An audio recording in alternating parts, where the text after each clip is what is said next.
McAvoy and Zacha on the left side of Pasternak. Zacha with a shot, scores. Sabres never got the puck, and the Bruins pick up 2 valuable points. The Sabres gain 1. The Sabres have dropped 2 straight in overtime last night to the Bruins by a score of 4-3.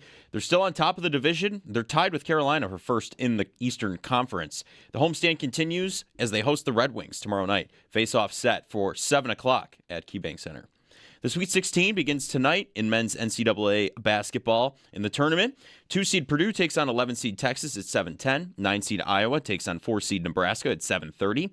4-seed Arkansas takes on 1-seed Arizona at 9:45. And 3-seed Illinois takes on 2-seed Houston at 10:05. It's MLB opening day. Last night, the Yankees took down the Giants 7-0 to open the season. Some of the big games today, the Mets host the Pirates at 1:15, and the Red Sox are on the road taking on the Cincinnati Reds at 4:10. The Blue Jays, they'll begin tomorrow hosting the Athletics. In the minors, the Buffalo Bisons season opens up tomorrow. They're hosting the Rail Riders, and the Rochester Red Wings open up on the road tomorrow, taking on the Jacksonville Jumbo Shrimp. Around the NFL, ESPN's Kevin Seifert, he reports that NFL and Referees Association, they've broken off labor talks yesterday amid an impasse. ESPN's Field Yates reports the Browns and edge rusher Myles Garrett have agreed to modified language on his contract. And ESPN's Ryan McFadden reports the Raiders completed a top 30 visit with Texas A&M wide receiver Casey Concepcion this week. Join Bulldog and WGR in the fight against cancer by riding with the WGR Ride for Roswell team on Saturday, June 27th. When you sign up, you'll get a rider gift from WGR and Tom's Pro Bike on Walden Avenue in Lancaster. Not riding? You can still make a difference by donating to any of our team members. Every dollar goes directly to Roswell Park. Get all of the details at WGR550.com. It's your Paddock Chevrolet Sports Update. Paddock Chevrolet, with you for the extra mile since 1935. I'm Joe Cali for Western New York's Voice of the Fans, WGR.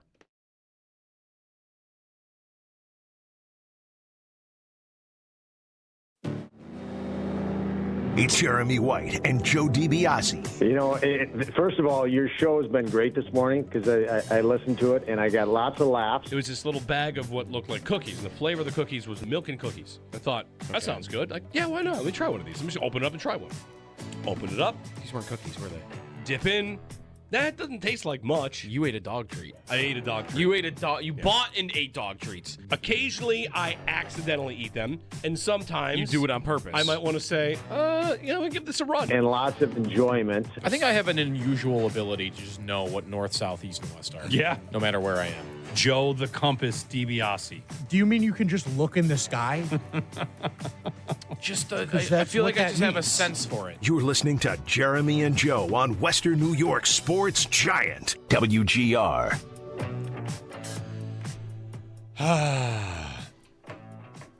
We didn't wear any of our wagon stuff or any of our Sabres gear because it's a very sad. No, I did not. Very sad day.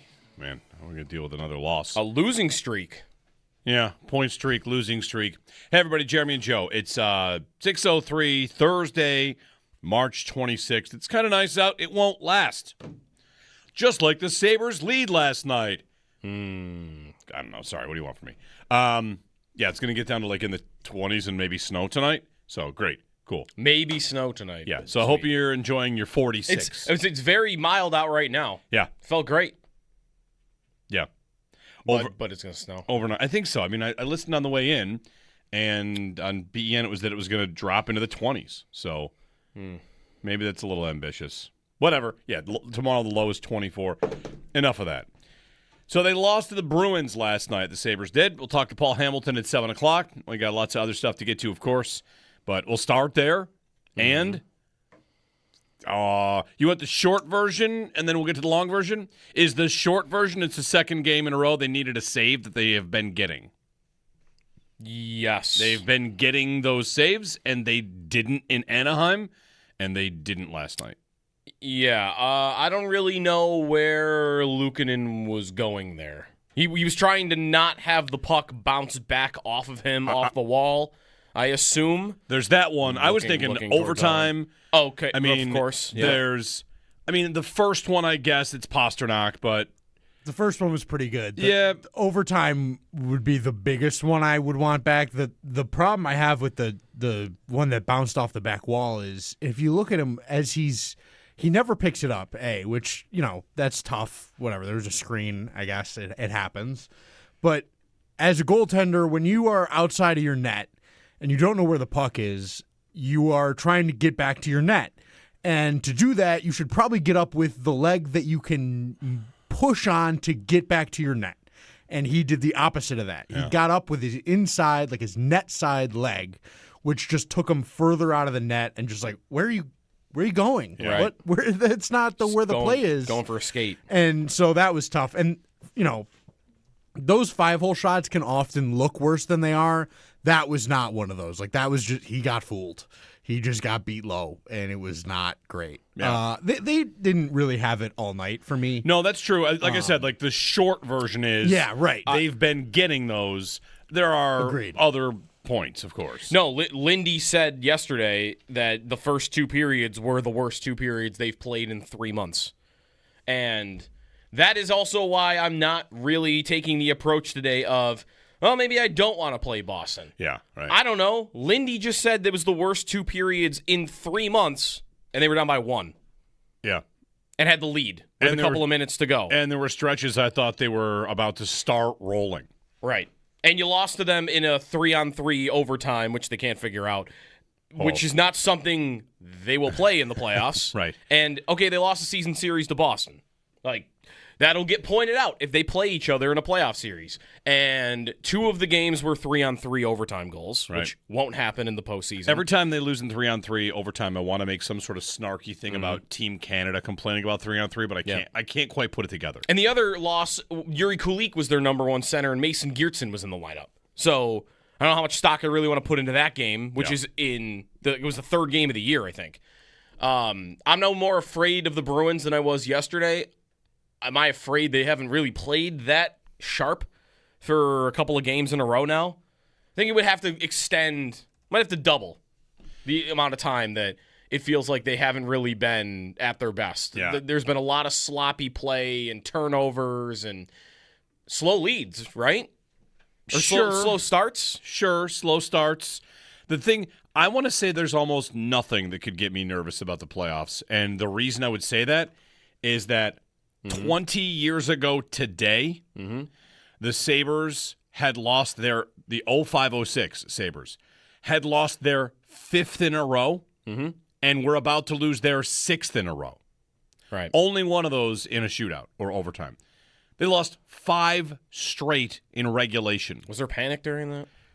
Probably a little bit. One of those was, it was 4-2, 5-0, 4-3, 3-1, 5-4. So you give up 4-5, 4-3, 5, 5 again. They also lost 7-0 to the Leafs a week later, right? So, yeah, like they're in, and we kind of know that, and there's going to be a good degree of, well, whatever happens between now and then is only going to determine who you play. I guess, if you fall back into the wrong spot and then lose a first-round matchup, we might end up saying you lost because you had a better opponent and you did that because, I don't know, whatever. I mean, if they do, did I jinx them? I think I said if they lose the rest of their games, but they're all in overtime, they'll still have home ice advantage. Well, they're two down on that. 2 down. And that still, I think, is the case. Yeah, getting 1 point is not a bad result if you're thinking about home ice advantage. Yeah. That'll get them there. They'd get to 106 in points, and Montreal would have to get to 107 to pass them, which is 19 points from where they are in 12 games. Like that'd be really tough. So Montreal could lose 5 points between now and the end of the season if the Sabres just lost every game in overtime. Right. So 500 hockey would get you to home ice. It will not get you to the division. No, probably not. It will not get you to the division. So if you care about the division and you want home ice against the Lightning and you do want to play one of the wild card teams, then that probably won't do it for you.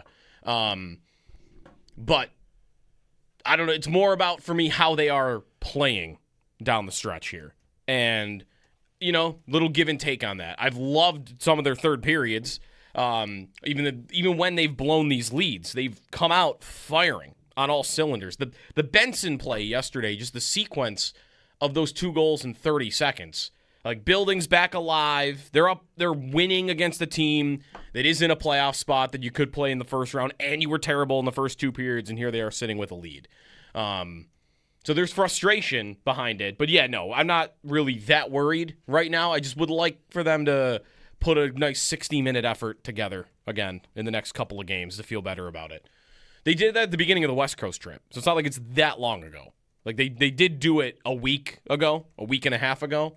But I would say it's like 3-4 games since probably LA.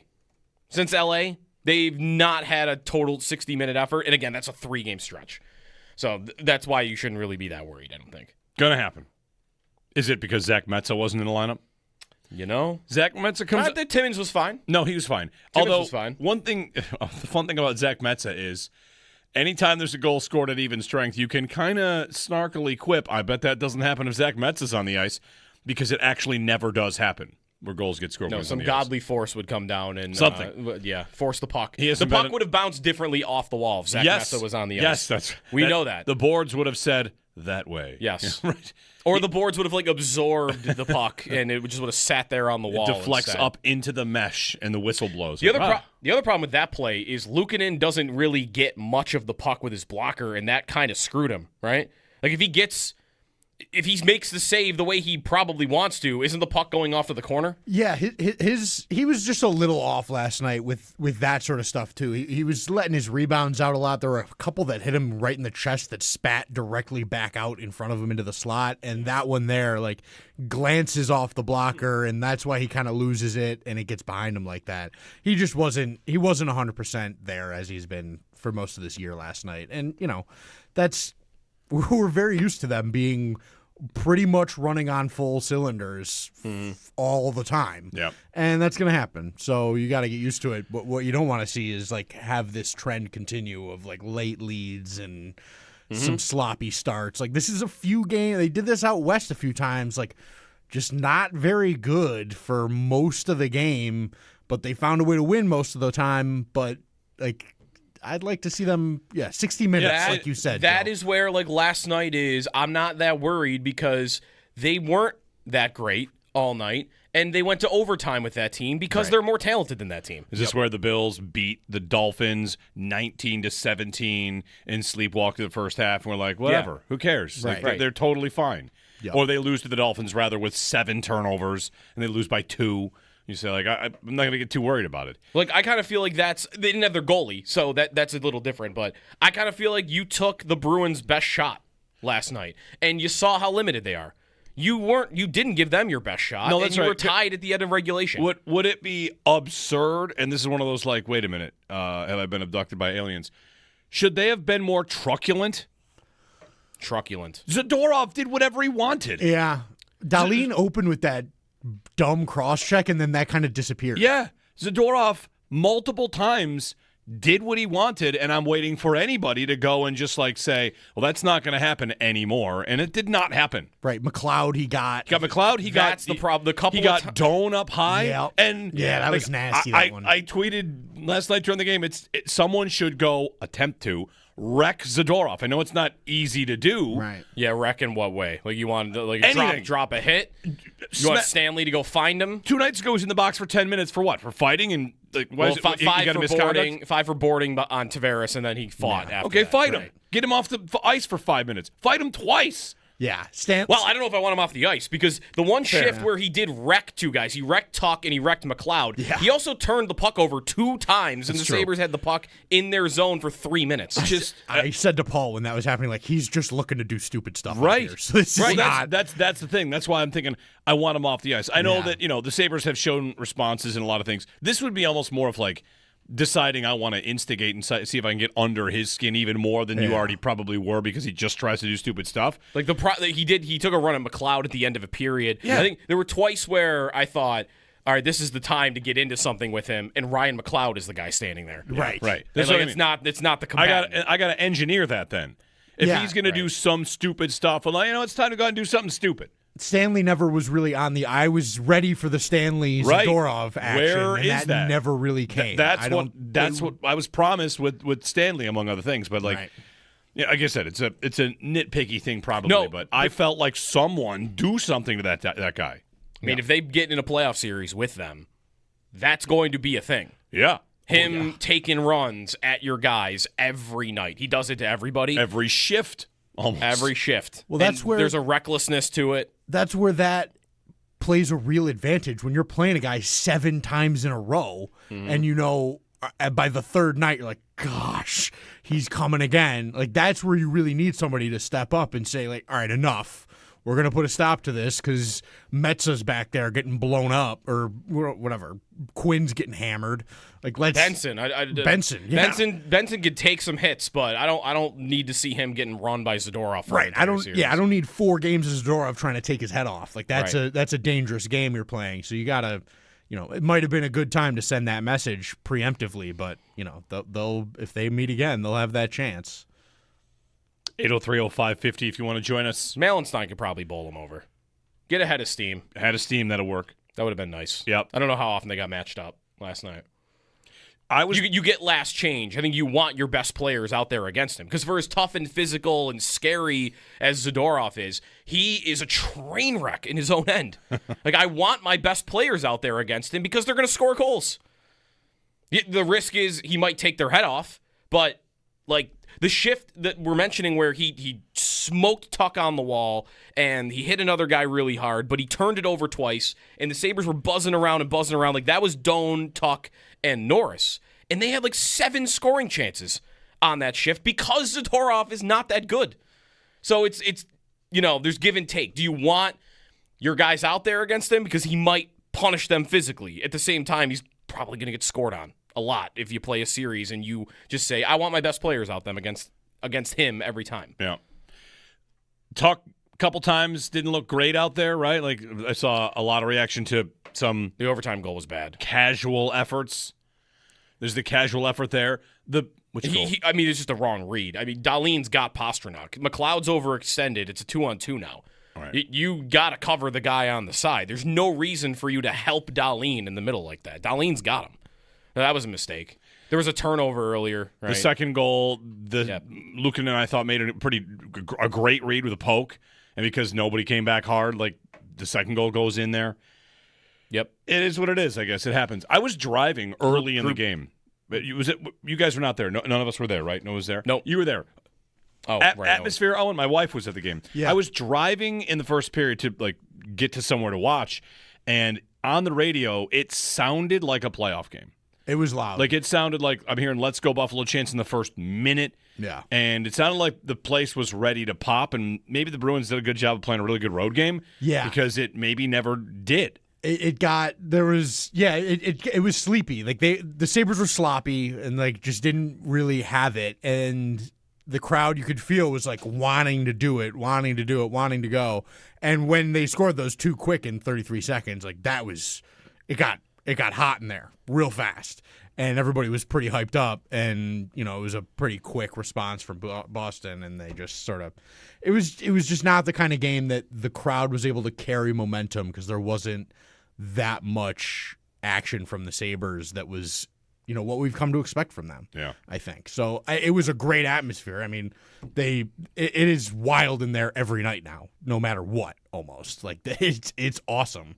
So they just got to keep the momentum going, and the crowd will be there. And they were for the second period stretch where they needed them. And it got loud in the third late. Like let's go. Yep. It got loud. So the crowd's a thing for sure. I wonder if when we get to the playoffs, if they give up late goals, the story of the season will be that it feels like that's their kryptonite.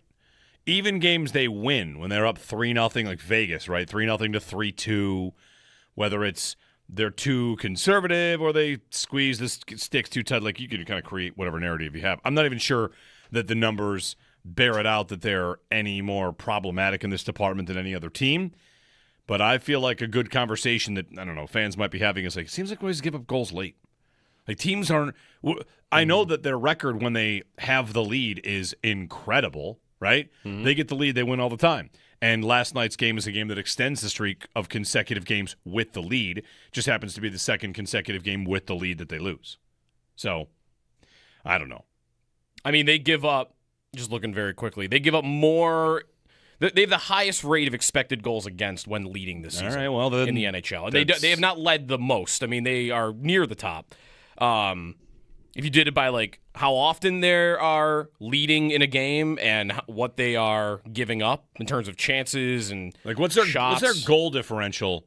I guess that'd be different because if you have a 1-0 lead and you move it up to 5-0, then that's whatever.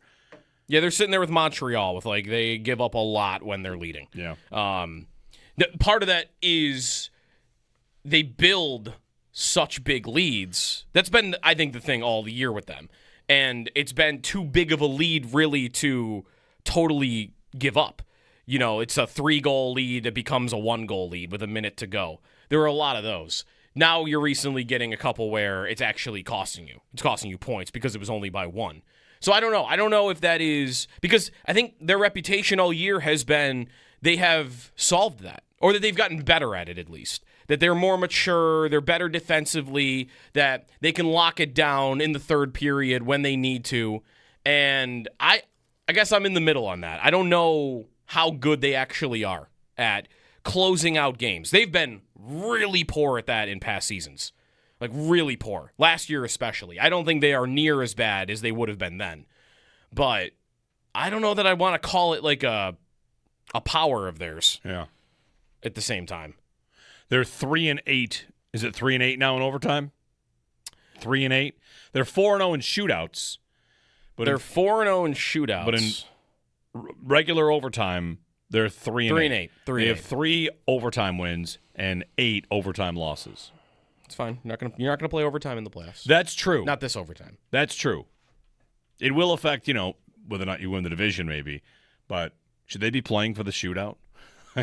Hold the puck. Well, you got to get the puck first. You have to touch the puck. Yesterday, they couldn't have done this. Right. Where you just hold the puck for 5 minutes. Touch the puck.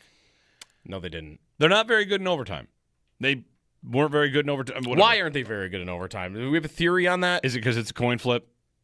Is it because if you flip the coin 11 times, somebody would go 3-8? Yeah. Is it? I don't know. They ever look good to me in overtime either.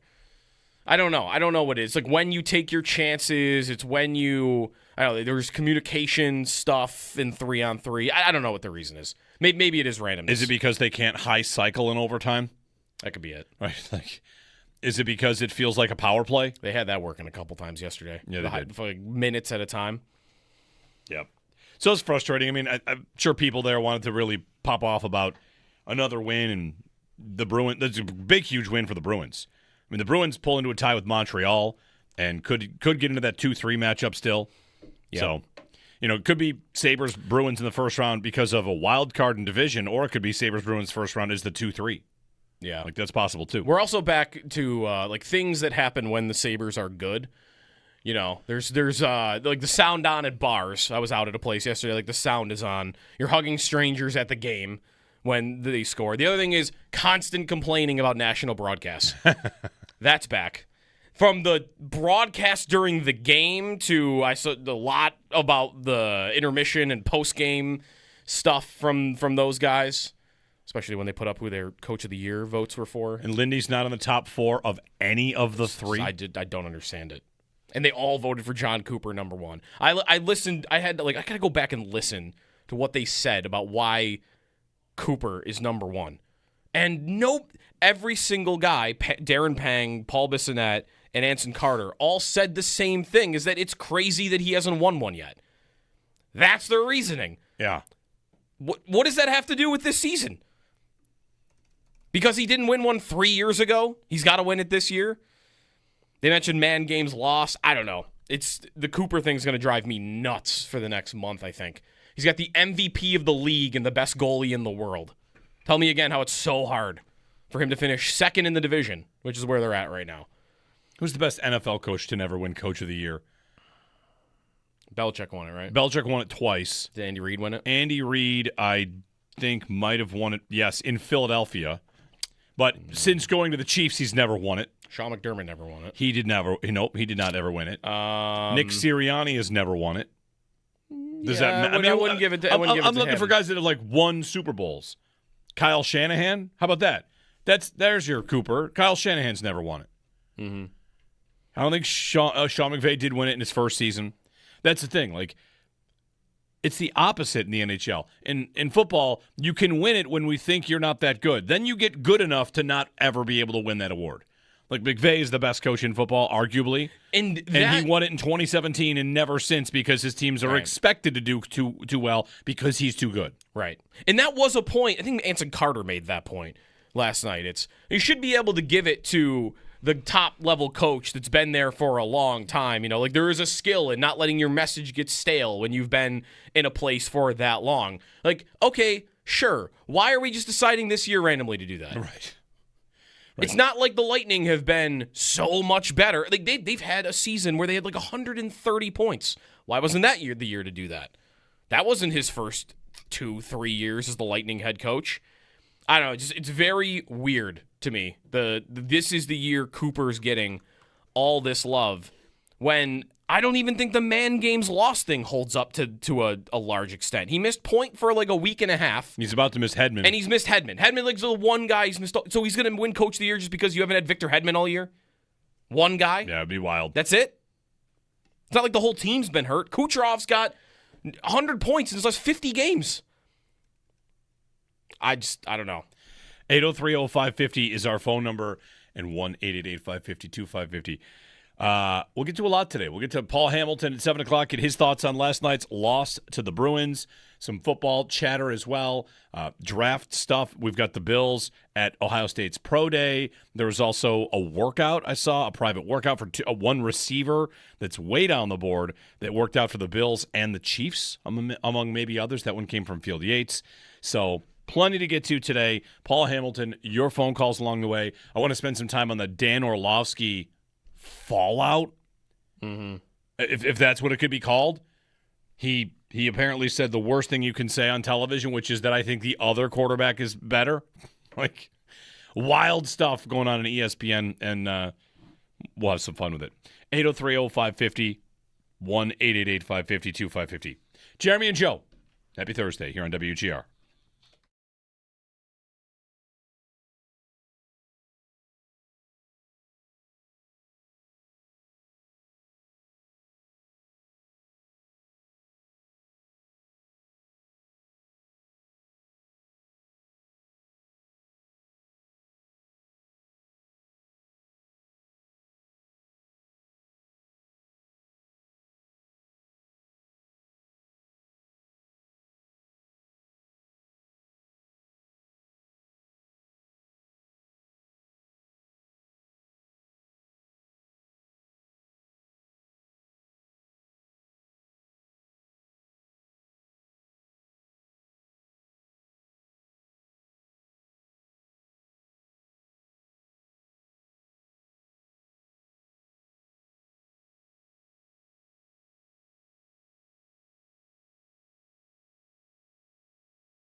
You want the short version, and then we'll get to the long version? Is the short version, it's the second game in a row they needed a save that they have been getting. Yes. They've been getting those saves, and they didn't in Anaheim, and they didn't last night.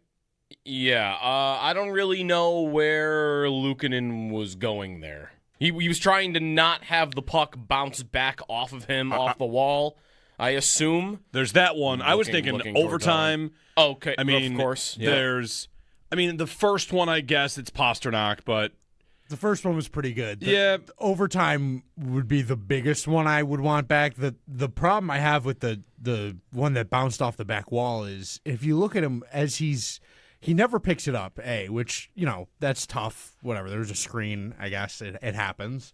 But as a goaltender, when you are outside of your net and you don't know where the puck is, you are trying to get back to your net. And to do that, you should probably get up with the leg that you can push on to get back to your net. And he did the opposite of that. Yeah. He got up with his inside, like his net side leg, which just took him further out of the net and just like, where are you going? Yeah. What? Where? That's not where the play is. Going for a skate. And so that was tough. And, those 5-hole shots can often look worse than they are. That was not one of those. Like, that was just, he got fooled. He just got beat low, and it was not great. Yeah. They didn't really have it all night for me. No, that's true. Like I said, like the short version is right. They've been getting those. There are Agreed. other points, of course. No, Lindy said yesterday that the first 2 periods were the worst 2 periods they've played in 3 months. And that is also why I'm not really taking the approach today of, well, maybe I don't want to play Boston. Yeah, right. I don't know. Lindy just said that was the worst 2 periods in 3 months, and they were down by 1 Yeah. and had the lead with And a couple of minutes to go. And there were stretches I thought they were about to start rolling. Right. And you lost to them in a 3-on-3 overtime, which they can't figure out, which is not something they will play in the playoffs. Right.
The Sabres dropped 2 straight in overtime last night to the Bruins by a score of 4-3. They're still on top of the division, and they're tied with Carolina for first in the conference as it stands now. The homestand continues as they host the Red Wings tomorrow night, face-off set for 7 o'clock. The Sweet 16 begins tonight in the men's NCAA basketball tournament. The 2-seed Purdue takes on 11-seed Texas at 7:10. 9-seed Iowa dukes it out with 4-seed Nebraska at 7:30. 4-seed Arkansas takes on 1-seed Arizona at 9:45. And 3-seed Illinois takes on 2-seed Houston at 10:05. It's MLB opening weekend. Last night, the Yankees took down the Giants 7-0 to open their season. Some of the big games today. The Mets host the Pirates at 1:15. The Red Sox on the road taking on the Cincinnati Reds at 4:10. And the Blue Jays begin tomorrow hosting the Athletics. In the minors, the Buffalo Bisons season opens up tomorrow. They host the Rail Riders and the Rochester Red Wings. They're on the road opening things up, taking on the Jacksonville Jumbo Shrimp. Looking around the NFL, ESPN's Kevin Seifert, he reports that the NFL and Referees Association broke off labor talks yesterday amid an impasse. ESPN's Field Yates reports the Browns and edge rusher Myles Garrett agreed to modified language on his contract. And ESPN's Ryan McFadden reports the Raiders completed a top 30 visit with Texas A&M wide receiver Casey Concepcion this week. Listen to the morning show all week for your chance to win a pair of tickets to see Bryan Adams with special guests Pat Benatar and Neil Giraldo at KeyBank Center on Friday, August 14th, courtesy of Live Nation. Tickets go on sale Friday, March 27th at 10 a.m. at Ticketmaster.com. Those are your Paddock Chevrolet sports headlines. Paddock Chevrolet, with you for the extra mile since 1935. I'm Joe Cali for Western New York's Voice of the Fans, WGR.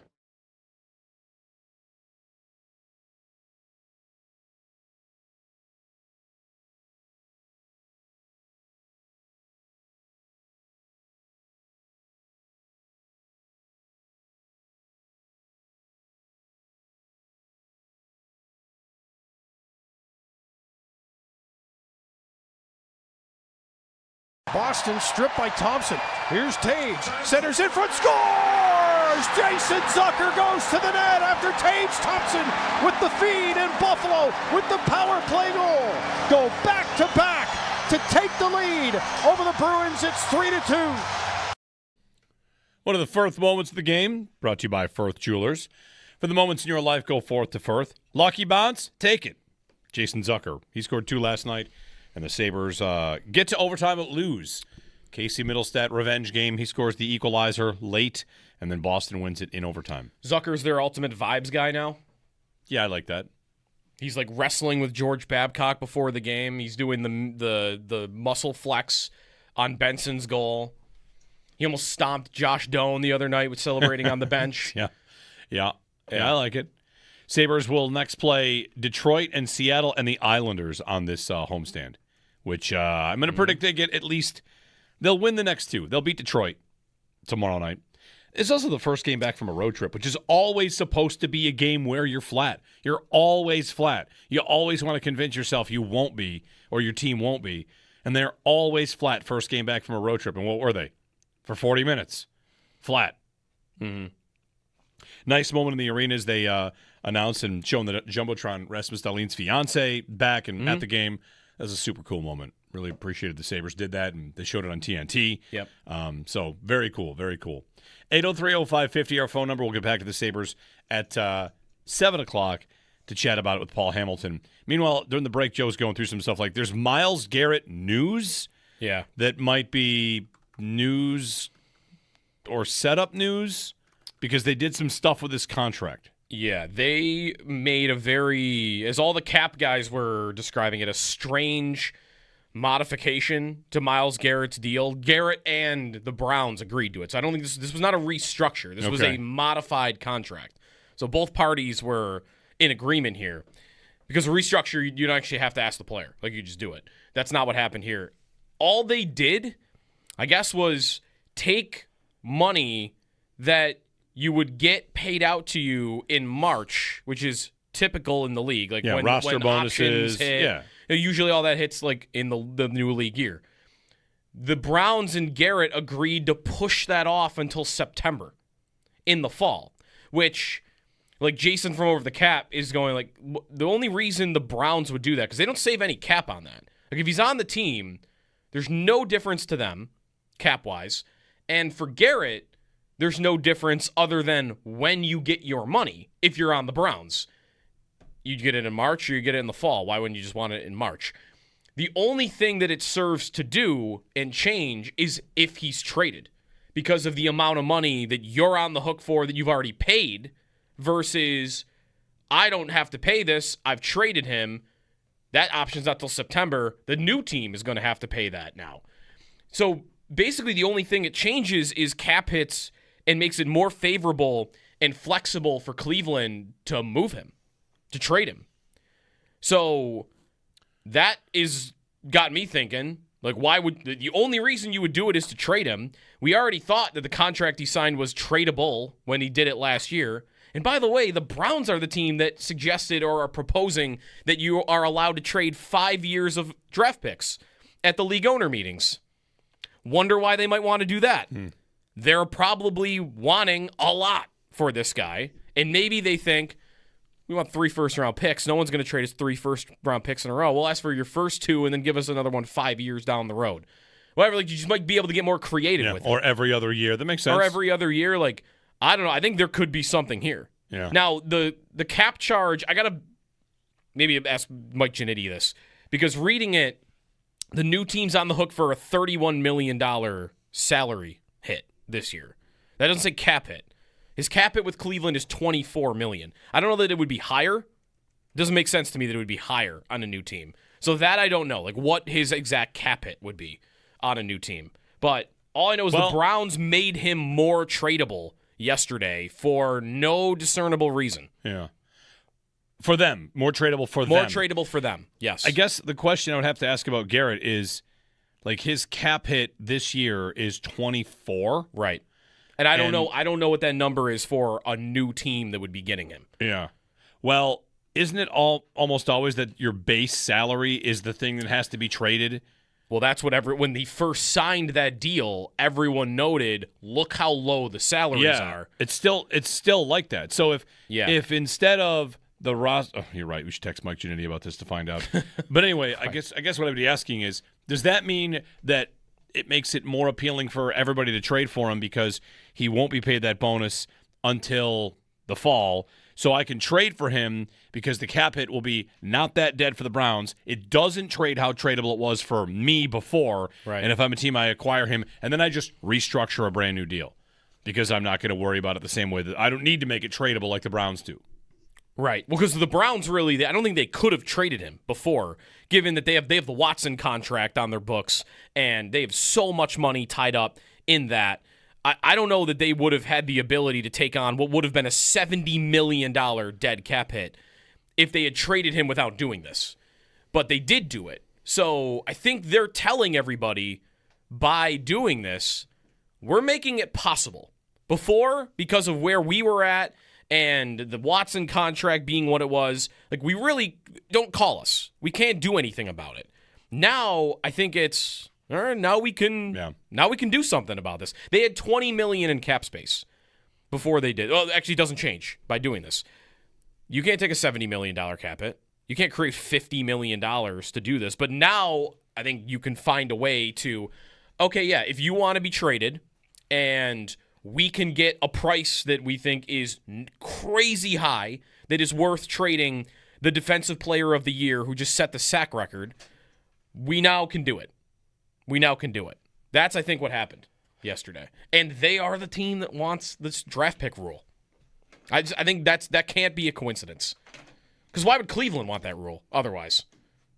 They're going to go out and trade 3 first-round picks tomorrow for over 5 years? Maybe they want to trade Garrett and then, they want to trade Garrett. And then get those picks and then trade them away. But, right, open up more flexibility. 803-0550. Larry in South Florida. Larry, good morning. Hey, good morning, gentlemen. Before I get started, I just wanted to say it was so cool to see Darlene's fiance in attendance, and just honoring her was great. Somebody mentioned that in your in the bullpen there earlier this morning, so I just wanted to acknowledge that. The thing that stood out to me last night was I don't want to say it was a lack of effort, but you could see a couple times. I think Tage got stripped, and he could have really gone hard on the way back. Ended up turning into that 3-on-1 where that double penalty happened. And then like you said, the tuck play. But what really got me last night was the amount of face-off lost by anyone not named Carrick. And so my question is, I don't think it was a lack of effort. I think they were just shot. But my question is, why not in overtime? I mean, I knew if they were going to, I said, they're going to lose this face-off. And if they do, I don't know if we're going to get the puck back, because Boston was controlling the puck most of the night, and we're clearly better. And when we're on our game, I don't even think it's close, especially when Swayman's not in the net. I was thinking 5-2 win for sure, especially when we went up 3-2. But why not in the beginning of overtime just put them out there? And I was talking to Joe Kelly like they do in lacrosse. Get a face-off specialist, win the face-off, get it back to Darlene, let them go behind the net, get Carrick off the ice, and get Thompson on, or get whoever else on. It's like, I just think it would be a smart play for them to win the opening draw because, like you said, 3-8 in overtime, I think the opening faceoff could have a lot to do with it.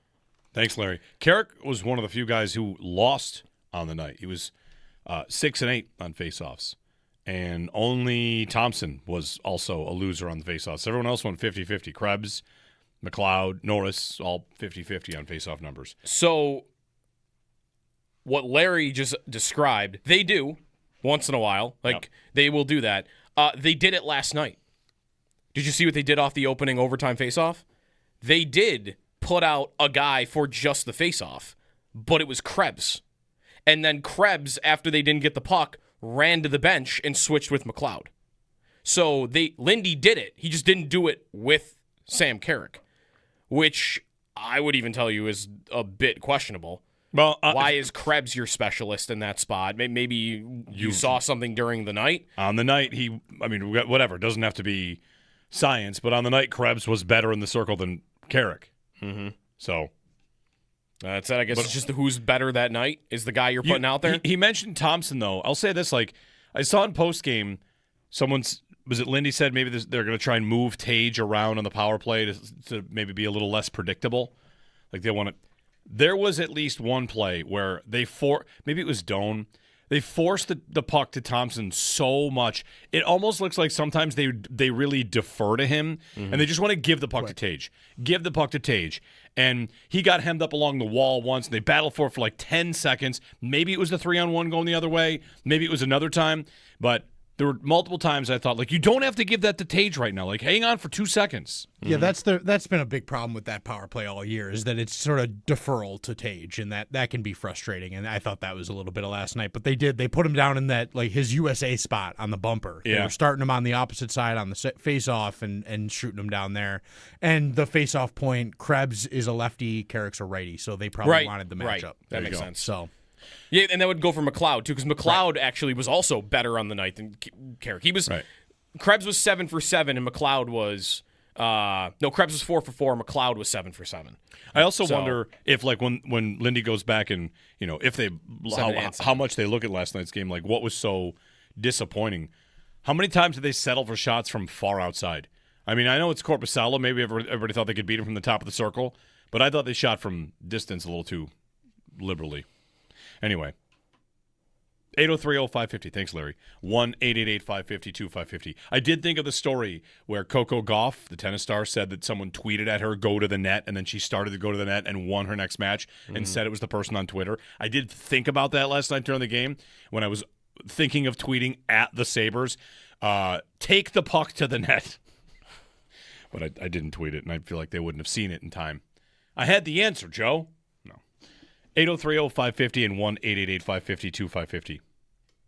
Donovan Green is a name to know. Virginia Tech wide receiver. Had a private workout with Bills and Chiefs scouts there. Donovan Green. He left the team. He left what team? Virginia Tech. He was on a team, and he left the team. I asked Joe Beamer, BEN, about that because he is a big Virginia Tech fan, and the story is on this Donovan Green, who the Bills have worked out. Like, he's up and left? Up and left the team at one point. But Beamer middle of the year? Yeah. Beamer had an explanation for that. I'll give you that when we get back. Just another name to throw on the pile. Donovan Green. They're working out receivers. 803-0550 to join us here on WGR.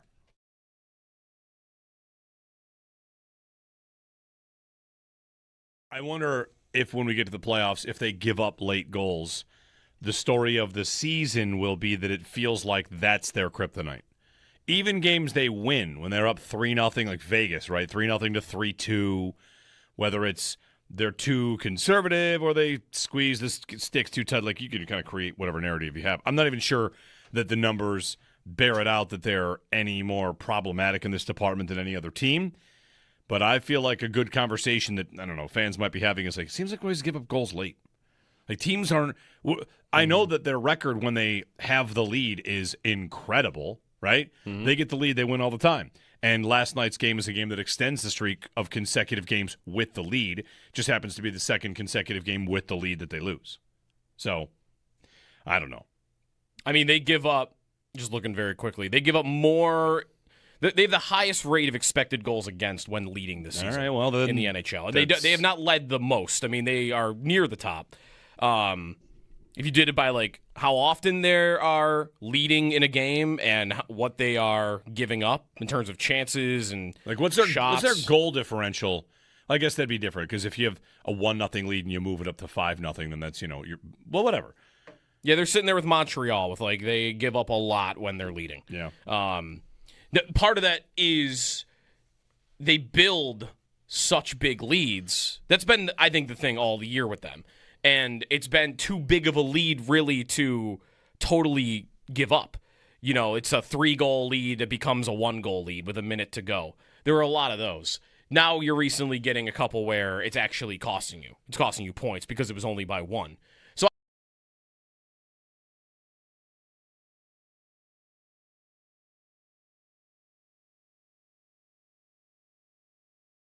Would it be absurd, and this is one of those like, wait a minute, have I been abducted by aliens? Should they have been more truculent? Zadorov did whatever he wanted. Yeah. Dahlin opened with that dumb cross-check, and then that kind of disappeared. Yeah. Zadorov multiple times did what he wanted, and I'm waiting for anybody to go and just like say, well, that's not going to happen anymore, and it did not happen. Right, McLeod, he got McLeod. That's the problem. The couple he got Doan up high, Yep. and that was nasty. That one. I tweeted last night during the game. Someone should go attempt to wreck Zadorov. I know it's not easy to do. Right. Yeah, wreck in what way? Like you want to drop a hit? You want Stanley to go find him? 2 nights ago, he was in the box for 10 minutes for what? For fighting and five for boarding on Tavares, and then he fought after. Okay, that. fight him. Get him off the ice for 5 minutes. Fight him twice.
What's next for you, MG? What's next for me? Super Bowl MVP.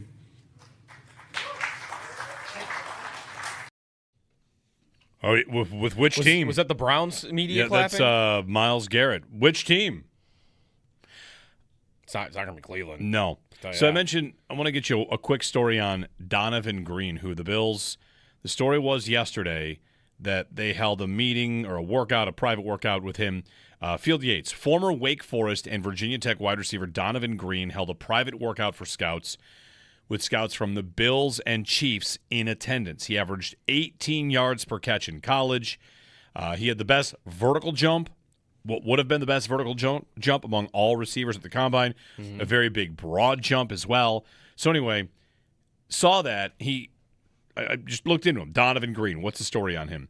And I asked Joe Beamer, because Joe Beamer's the biggest Virginia Tech football fan you've ever known. And he said of this Donovan Green, I was excited when he transferred to Tech. Had a good game against South Carolina, a few touchdowns against Old Dominion when the game was out of hand. After he had an okay game against Wake, he went without a catch for a few games, left the team after the bye. It was part of a sinking ship that was the 2025 season. So leaving the team, you decide how big of a red flag that might be. But Beamer did say, the season was a mess. He says, whatever. That's Donovan Green, who worked out for the Bills. Paul Hamilton on the other side. We got lots to get to. This Myles Garrett story and what it means. We'll do a little more of that today, next hour as well. Jeremy and Joe here on WGR.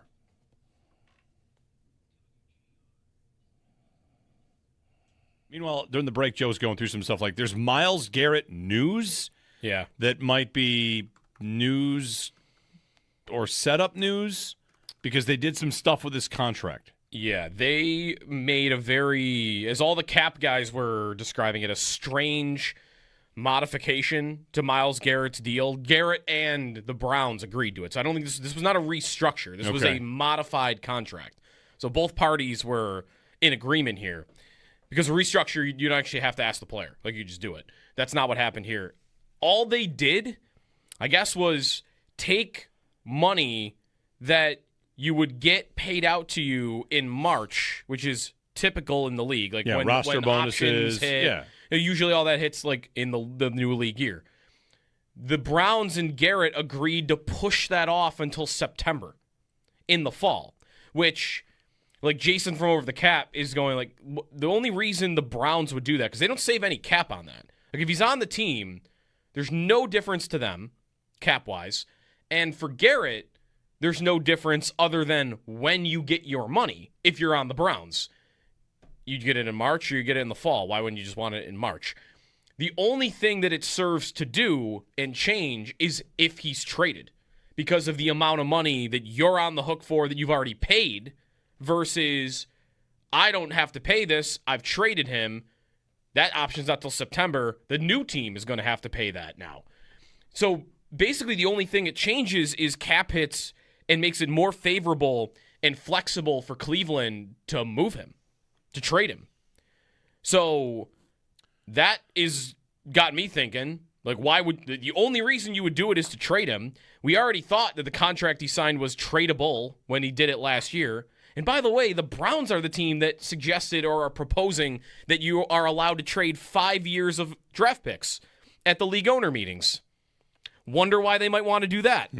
They're probably wanting a lot for this guy. And maybe they think, we want 3 first-round picks. No one's going to trade us 3 first-round picks in a row. We'll ask for your first 2 and then give us another one 5 years down the road. Whatever, like, you just might be able to get more creative with it. Or every other year. That makes sense. Or every other year. Like, I don't know. I think there could be something here.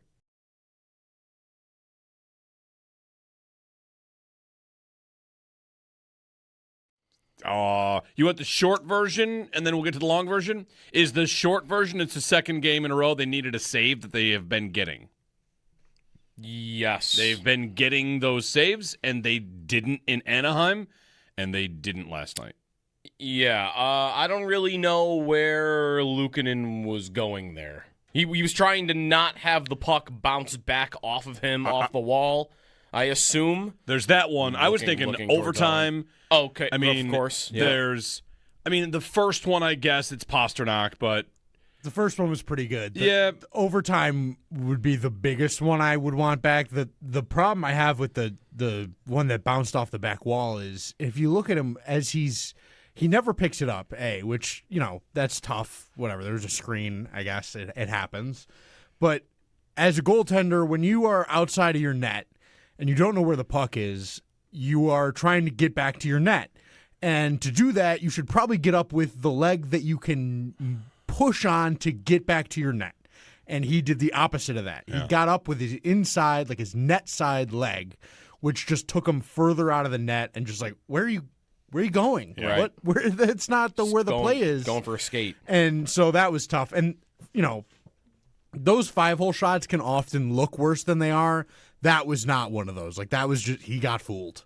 He just got beat low, and it was not great. Yeah. They didn't really have it all night for me. No, that's true. Like I said, like the short version is. Yeah, right. They've been getting those. There are other points, of course. No, Lindy said yesterday that the first 2 periods were the worst 2 periods they've played in 3 months. And that is also why I'm not really taking the approach today of, well, maybe I don't want to play Boston. Yeah, right. I don't know. Lindy just said that was the worst 2 periods in 3 months, and they were down by 1. Yeah. And had the lead with a couple of minutes to go. And there were stretches I thought they were about to start rolling. Right. And you lost to them in a 3-on-3 overtime, which they can't figure out, which is not something they will play in the playoffs. Right.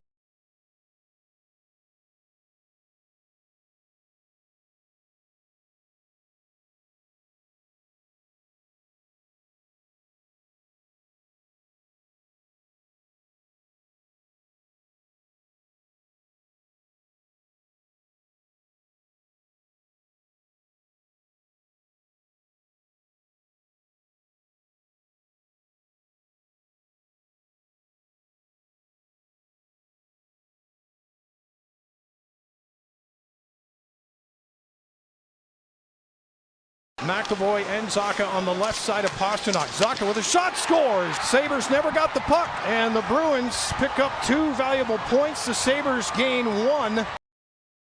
The Sabres have dropped 2 straight in overtime last night to the Bruins by a score of 4-3. They're still on top of the division, and they are tied with Carolina for first in the conference. The homestand continues as they host the Red Wings tomorrow night. Face-off set for 7 o'clock. USA Hockey announced yesterday that Don Granato has been named the head coach of its men's national team for the 2026 World Championship in Switzerland. Granato, of course, was most recently head coach of the Sabres. The Sweet 16 begins tonight in the men's NCAA basketball tournament. 2-seed Purdue takes on 11-seed Texas at 7:10. 9-seed Iowa takes on 4-seed Nebraska at 7:30. 4-seed Arkansas takes on 1-seed Arizona at 9:45. And 3-seed Illinois takes on 2-seed Houston at 10:05. It's MLB opening weekend last night. The Yankees took down the Giants 7-0 to open the season. Some big games today. The Mets host the Pirates at 1:15. The Red Sox on the road taking on the Cincinnati Reds at 4:10. And the Blue Jays begin tomorrow hosting the Athletics. In the minors, the Buffalo Bisons season opens up tomorrow. They're hosting the Rail Riders. And the Rochester Red Wings open up on the road, taking on the Jacksonville Jumbo Shrimp tomorrow. Around the NFL, ESPN's Kevin Seifert reports the NFL and Referees Association broke off labor talks yesterday amid an impasse. ESPN's Field Yates reports that the Browns and edge rusher Myles Garrett, they've agreed to modified language on his contract. And ESPN's Ryan McFadden reports the Raiders completed a top 30 visit with Texas A&M wide receiver Casey Concepcion this week. The Paddock Chevrolet Sports Update. Paddock Chevrolet with you for the extra mile since 1935. I'm Joe Cali for Western New York's Voice of the Fans, WGR.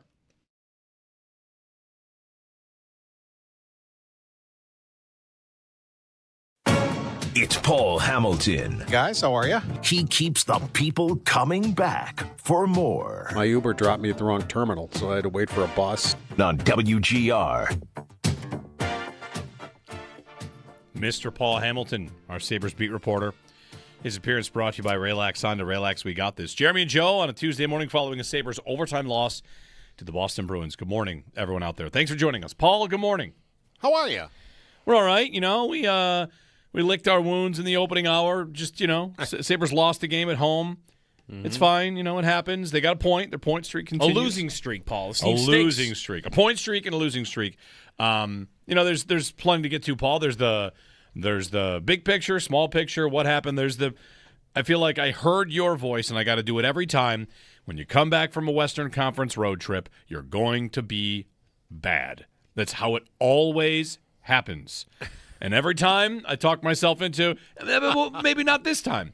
And sure enough, maybe doesn't have to be the reason, Paul, but it happened again, right? The 40 minutes of just blech. I can't explain it. And it happened at Tampa too.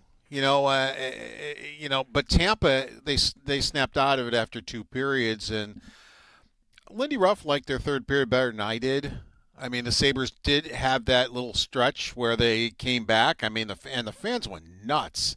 I mean, when the Sabres took the lead, they got the 2 goals back to back very quickly in 33 seconds. I mean, by the second goal, they were blowing the lid off the place. It was loud in there, and but I didn't think they were all that good after that. I mean, I thought they kind of went back to the way they were earlier in the game. They were just kind of blah, there wasn't, they were losing battles. They were getting to battles late. They just didn't have a lot of spunk. They didn't have a lot of energy. It was just, I just can't explain it, how that happens coming back from the West Coast trip, but it very often does. I can't say it happens every single time, but it happens more times than it doesn't, and but they still got a point out of it, I go back to these last 2 games, and if we would have watched those 2 games last year or the year before or whatever, those would have been losses. They wouldn't have gotten points out of those games. They wouldn't have come back from 4-2 down in the third period in Anaheim and taken the lead and gotten a point out of the game. They wouldn't have come back last night and gotten a point out of the game. So they are a different team, definitely. I mean, they can play bad and still get points out of games, and they're not going to be great in all 82 games. And I was, as we were just talking, we were getting ready to come on here. I was just looking at the standings, and like they have, the last 10 games in the Eastern Conference. Look at the teams that are doing well in the last 10. I mean, the Sabres are 7-1-2. The Senators are 8-2. The Blue Jackets are 6-1-3. The Lightning are 6-3-1. The Canadiens are 6-3-1. I mean, so many teams in the Eastern Conference. Philadelphia is 6-3-1. In the last 10 games are playing so well. It's the end of the year, and, people are fighting for points. Right. There's a chance all 8 teams in the East making the playoffs could have 100 points. I think 99 is the cutoff right now, at least the pace of the cutoff. Yeah. I just remember it once. I remember the Washington Capitals around COVID time, somewhere in there, were 8th place with 100 points. Right. Right. It usually is in the low. Like last year was 91, I think. And this year it's going to be up around 100. Lindy said he think maybe their poorest play in 3 months. Was it that bad for you, Paul? It was. I mean, Alex Tuch just didn't have it. We're sitting there talking about Alex Tuch and Josh Doan losing battles along the wall. That we're not talking about that ever. Yeah. But we are from last night. McLeod had his worst game as a Sabre by far.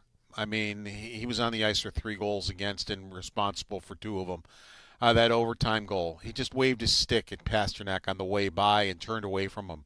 It's like, that's what I used to watch J.J. Peterka do, not Ryan McLeod, who was a very, very good two-way center. It wasn't his night. I mean, I don't think since Ryan McLeod was traded here, I don't think I've sat there and said, well, boy, he really played poorly last night. He didn't have it. It just wasn't, Alex Tuch along the wall. They both on the Arvidsson goal. I mean, Alex Tuch it was late to the battle, didn't win the battle, couldn't get the puck out. And then Ryan McLeod's gliding back on Arvidsson. What a great play by Luukkonen on the poke check on Pasternak, who wasn't expecting that at all. And he poke checks the puck away from him. And if McLeod's moving his feet, not gliding, he's got Arvidsson. And Arvidsson doesn't get the puck on the rebound to put it in. Just things like we never see. And we saw it. And again, guys aren't perfect. I'm not getting on Ryan McLeod or Alex Tuch because 9 times out of 10 they have good games. But it wasn't their night, and they weren't the only ones. Paul Hamilton joining us on last night's Sabres game. You can give a ring if you want, 803-0550 and 1-888-552-550. Paul, you said there were a lot of players who it wasn't their night. I thought about Luukkonen, and we started talking about him opening up as well. Just like one thing that stands out about these last 2 games is that their goalies have been excellent and bailed them out a lot of times and saves above expected, all that. And the last 2 games, I feel like neither goaltender played abysmally, but you probably had saves that you wanted. And, when the margins are getting thin in the playoffs, you're going to need a couple of those saves. For me, the overtime goal is that goal that we're talking about. Luukkonen just, I don't know what happened. He wasn't at all set for the shot from Zacha. And again, Tuch was back, but Tuch was looking at Pasternak after McLeod had waved at him, and so was Dahlin. Dahlin had Pasternak, and Tuch was back. He didn't look at Zacha. So that Zacha has a clean chance, and Luukkonen wasn't set at all. I mean, it went through the legs, and you need a save there by far. The other one, the tying goal, he didn't know where the puck was. I mean, the puck came, and it hit his blocker, and then it goes off the back wall, and he's searching. You could almost see that he heard the puck hit the back wall, and he's like, "Where is it?" And he's looking. He looked over his left shoulder, he couldn't find it, and Casey Middlestat standing in the crease, he found it. It came right to him, and he's able to tap it in the empty net. So I'm not getting on Luukkonen for that one. He's just trying to locate the puck and didn't know where it was. As I said, he's going by sound, and he hears it come off the back wall, and unfortunately for him, it didn't come off where he looked. And so I'm not getting on that one. But the overtime goal, yeah, he didn't look set. He didn't look ready, and it went right through his legs. Paul Hamilton with us on the West Her Hotline. How did you think that Timmins looked? And there was really the only change they made to the lineup. I was wondering how that pairing would look. It didn't look bad, right? Yeah, no, let's talk positive. I think that was the best game I've ever seen Timmins play as a Sabre. I thought he was great. Penalty kill, he was solid, rock solid 5-on-5. He wasn't turning the puck over. He made good decisions. I liked his game a lot. I really thought he played well. And let's look at the special teams. After the special teams were putrid against Anaheim, giving up 3 power play goals, and the power play was just nowhere. It was the other way. The penalty kill was really good. And let's talk about something good about Tuck and McLeod. One of the penalty kills, they got another break. Tuck went in and he hit the post. And that's the thing. They hit 2 posts. I mean, Krebs on a 2-on-1 hits it solid. He beats Korpisalo, and Tuck beat Korpisalo on the coming in on shorthanded and hit the post. So even through it all, what we're talking about here, if those 2 posts are goals, we might be talking about a whole different game here. But the penalty kill I thought was very good, and of course they got the 2 power play goals. All they did is tweak a few things. They tweaked. They put Jack Quinn on the number 1 unit for Doan, and it wasn't because they don't like Doan. It's just let's tweak a few things here. It's not going well, and they moved Thompson around. Thompson made 2 really good passes to Zucker, and they got him moving in the zone, and the Bruins didn't know what they were looking at because it was totally different. So the power play came through with 2 goals. The penalty kill was stellar. So that's a positive right there that they turned the special teams around, and probably the only reason they got a point is because their special teams were good. For Timmins to get in, it was, make sure he gets a look. I mean, Paul, you liked how well he played. Does he stay in? What do the Sabres do with their depth on the blue line? They might, because Metz is really good too. They may play them both. And this is only a guess why Timmins played this game. And I guessed this, after the morning skate, a couple of people asked me on Twitter, and I responded that, well, this is only a guess, but the penalty kill in the last 2 games had only killed 4 out of 7 penalties. 3 power play goals against, and Timmins is a very, very good penalty killer before he got injured. He's a shot blocking machine usually.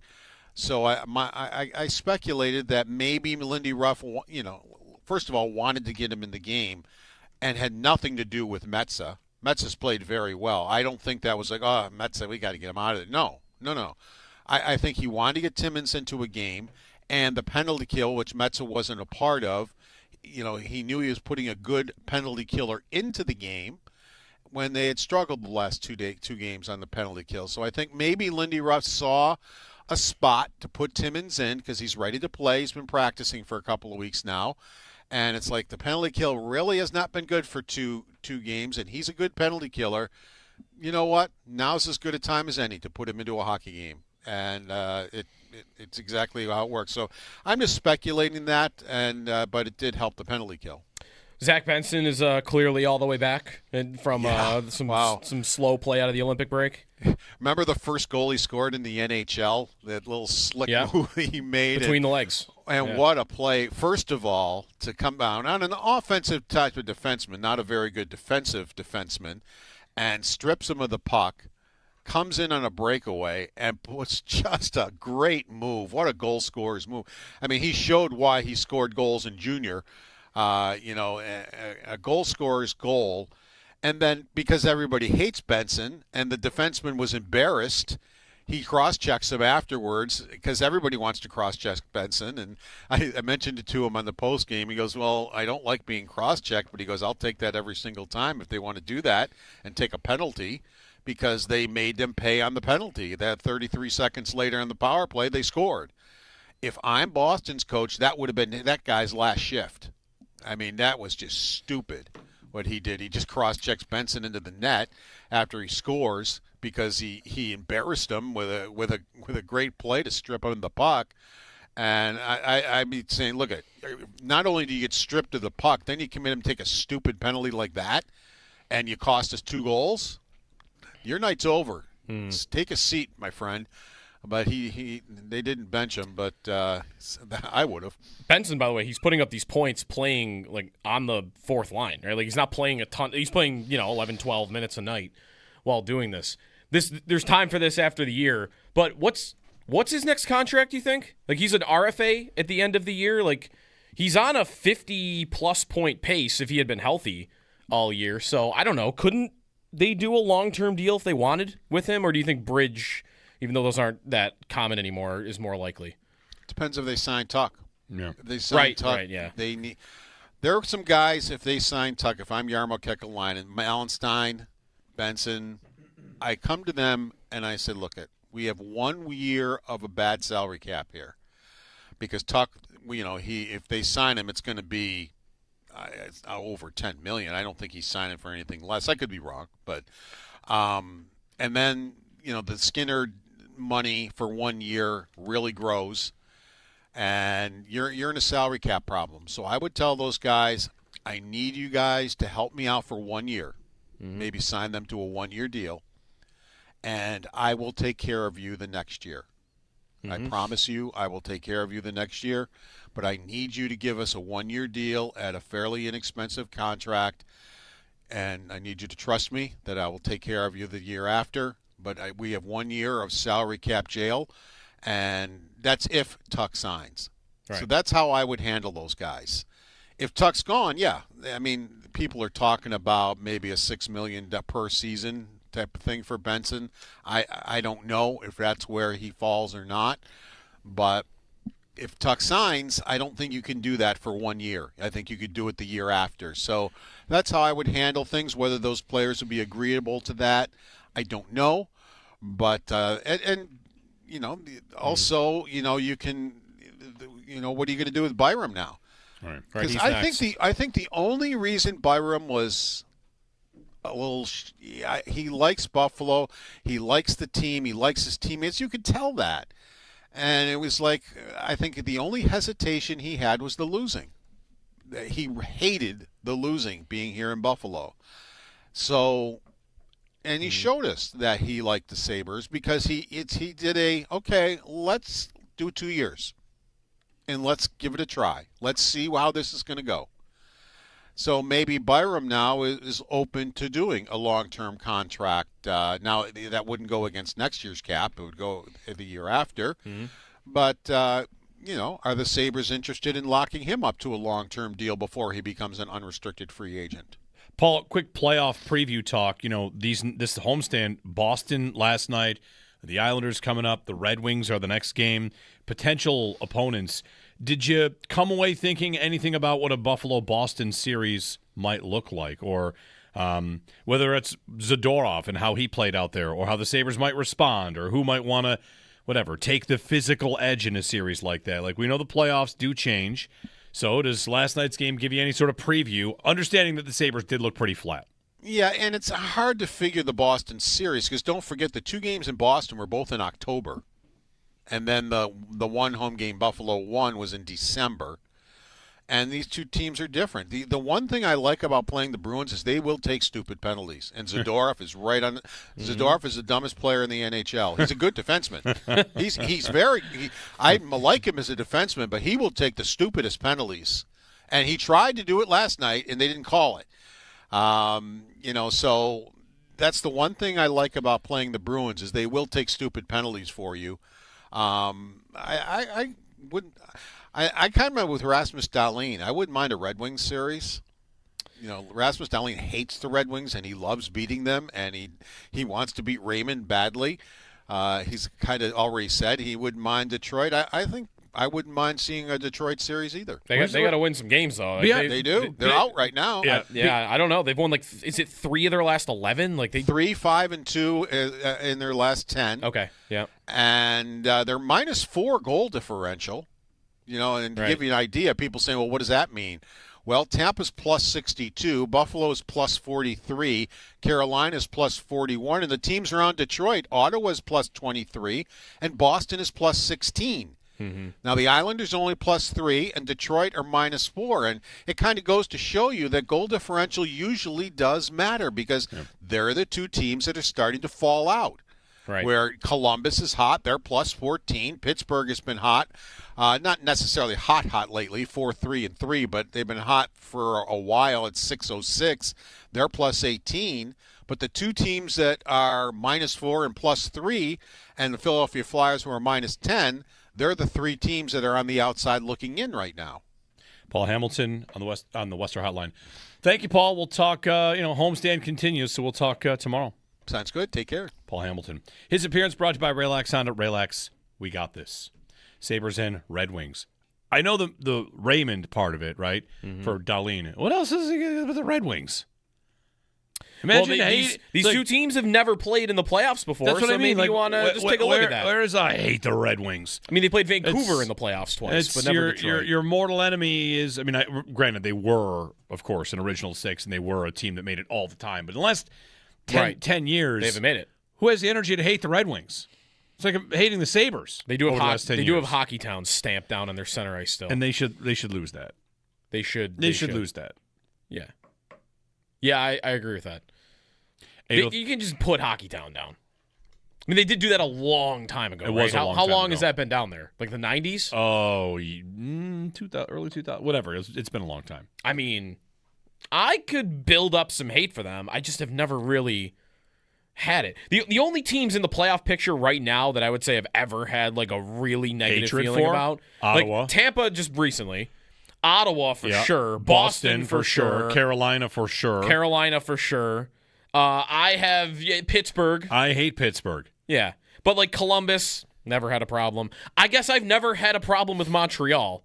But that's maybe just my age talking. Like I've never seen the Sabres and Canadiens play in a series. They did a bunch of times in the 70s and 80s. So it depends. Like maybe my dad's got hate for Montreal that I don't have. I kind of have liked Montreal. Like during the drought, I've always said like if I had to pick another team to like side quest while the Sabres figure it out, like Montreal, the uniforms, been there, love the city, but I also think they have a couple guys on their roster where if we got a playoff series, I would get to hating them pretty quickly. For sure. They've got some guys. Slavkovsky, he could be very hateable. This is where we should do. He's one of those really good players that'll like he'll stick you in the back of the knee when the ref isn't looking. That's where we do. Hagel is this now too, of course. Oh, of course, Hagel. Yeah. We got to do like the pre-playoff smug smile rankings.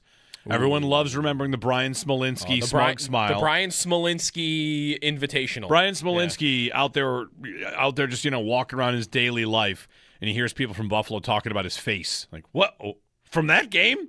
Oh, I scored a goal. I think we had on the afternoon show during COVID. Punch your face rankings. Punch your face draft. Yeah. I think he went first. I'm going to find that. Who went first? I think he went first. Sorry for scoring a goal. Sorry for trying. It was the smug smirk. He was happy. He scored a goal. Net. I'm with you. Oh. Other hockey news. Don Granato, our old buddy Don Granato, has been named the head coach of the U.S. men's national team for the IIHF Men's World Championship. Congrats to Don. That's going to be happening in May in Switzerland. Okay. Yeah. Good for Don. Brian Smolinski did not go first overall in that draft that we did back in COVID. Bulldog took Derek Jeter first overall. Wow. Derek Jeter went first overall. And they're saying the hot take complex is going too hard these days. Yeah. You have the full rankings of like the punch. I have the draft here. Do you want to know how it went? Let's get the first round. All right, the first round there were 4. Can I guess what my dad's picks are? Okay. Sure. I bet you I could get a bunch that sounds like more fun. Round 1, he went Derek Jeter. Jeter was Tuukka Rask in there. No. He hates Tuukka Rask. That's surprising to me. He didn't pick many players. Oh, all right. Then I might not be. There's going to be like an Urban Meyer or a yeah. There's going to be a Jack Del Rio. Or there is a coach on here. There's going to be a. Is it Belichick? No, it's not Belichick. He did pick in round 4 Jimmy Johnson. Nice. Former 4th-round pick. Yeah. He went back-to-back. End of round 3 into round 4. Jerry Jones and Jimmy Johnson. Nice. He picked Mike Milbury in the 5th round. He picked Michael Bergeron in the 6th. That's an old hockey one, right? Yeah. Billy Smith. He picked Train in round 8. The band? Yes. I don't know how they qualify. I don't remember that. Oh, I skipped over round 2 where he picked Drew Rosenhaus. Oh, Okay. Which is also a good one. Yeah. My guy's got good taste. yeah. It's been long enough. We need to run this back in the summer at some point. I'm ready for that. 803-0550. We're going to have new people from playoffs. Because my list was all guys the Sabres played like in the postseason. Laviolette and Chad LaRose and Smolinski and Heatley. Like the players that I hated growing up were just the guys the Sabres played in the playoffs. And the second they're back, they played Boston, who was on the ice last night. I don't know if Middlestat's going to be that. No. Listen, if we did this draft again, first off, we don't condone violence as a family show, and we're blah blah blah. It wasn't the punch your face. It was I hate your stupid face. Okay, draft. then all of my picks. You want to see my board? Number 1 on my board, is. Come on, this is easy. Easy. Gene's territory. Gene's territory. Number 2 on my board. Mike Pereira. It's correct. Number 3. There's a teardrop. Who's the other? Terry McAuley. Number 4. Terry McAuley. Yeah. Dean Blandino. Number the 5. NHL guy, Dave Jackson. All of them. It's just a list. It's just nothing but rules analysts. What about who's the referee guy that goes on like ESPN after the fact? He used to be a ref, and he'll like tell you he's like rules analyst, but the next day. I don't know. Oh, who is that guy? I don't know. It's the whole list. I saw there's a controversy in March Madness about did they inflate the ball too much? That's a thing that also happened in the last 24 hours. Yeah. Do we have an inflate gate? We might. We have an inflate gate. Wow. Yeah. Sequels are never good though. There's a story about that a conspiracy theory that the balls are overinflated. Like for the whole tournament? Yes. Wouldn't that be worse for shooting and yes. for everything? You got multiple players, an Iowa player saying the ball was just a balloon. It was super aired up. Yeah. Of course, we're going to, with this, need a ball PSI rules analyst. No, we don't need that. 803-0550 and 1-888-550-2550. It's our phone number. You want to jump in about the Sabres? You can. I've got a list of names of available free agents. You will want to hear this list for a quick takeaway about the Buffalo Bills of 2025.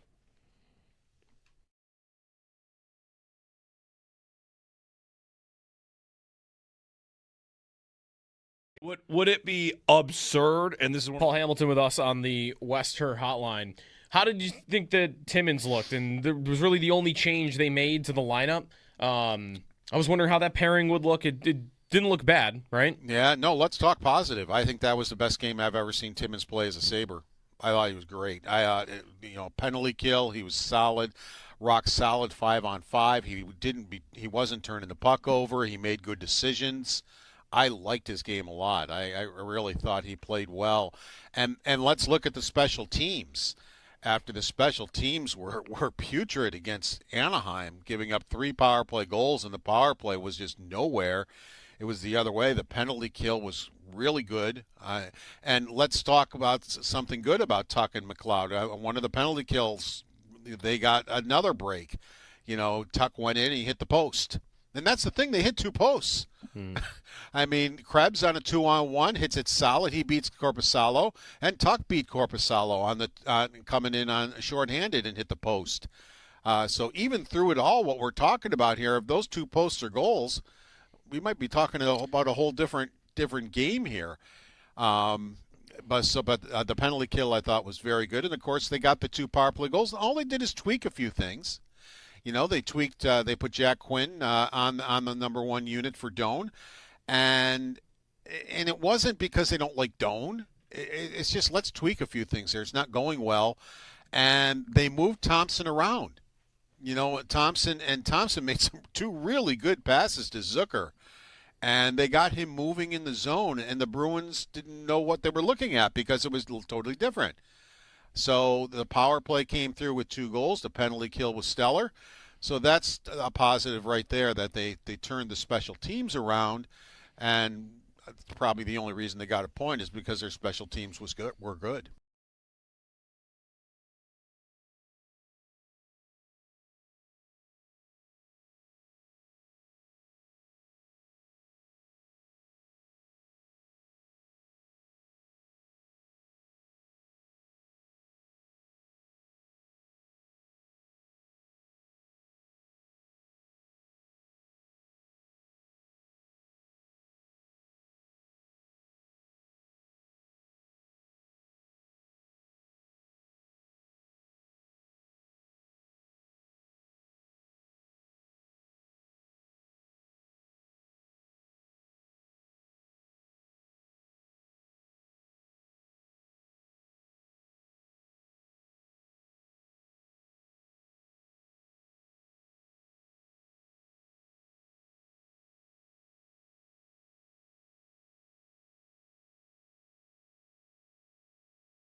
I was like, wait a minute, have I been abducted by aliens?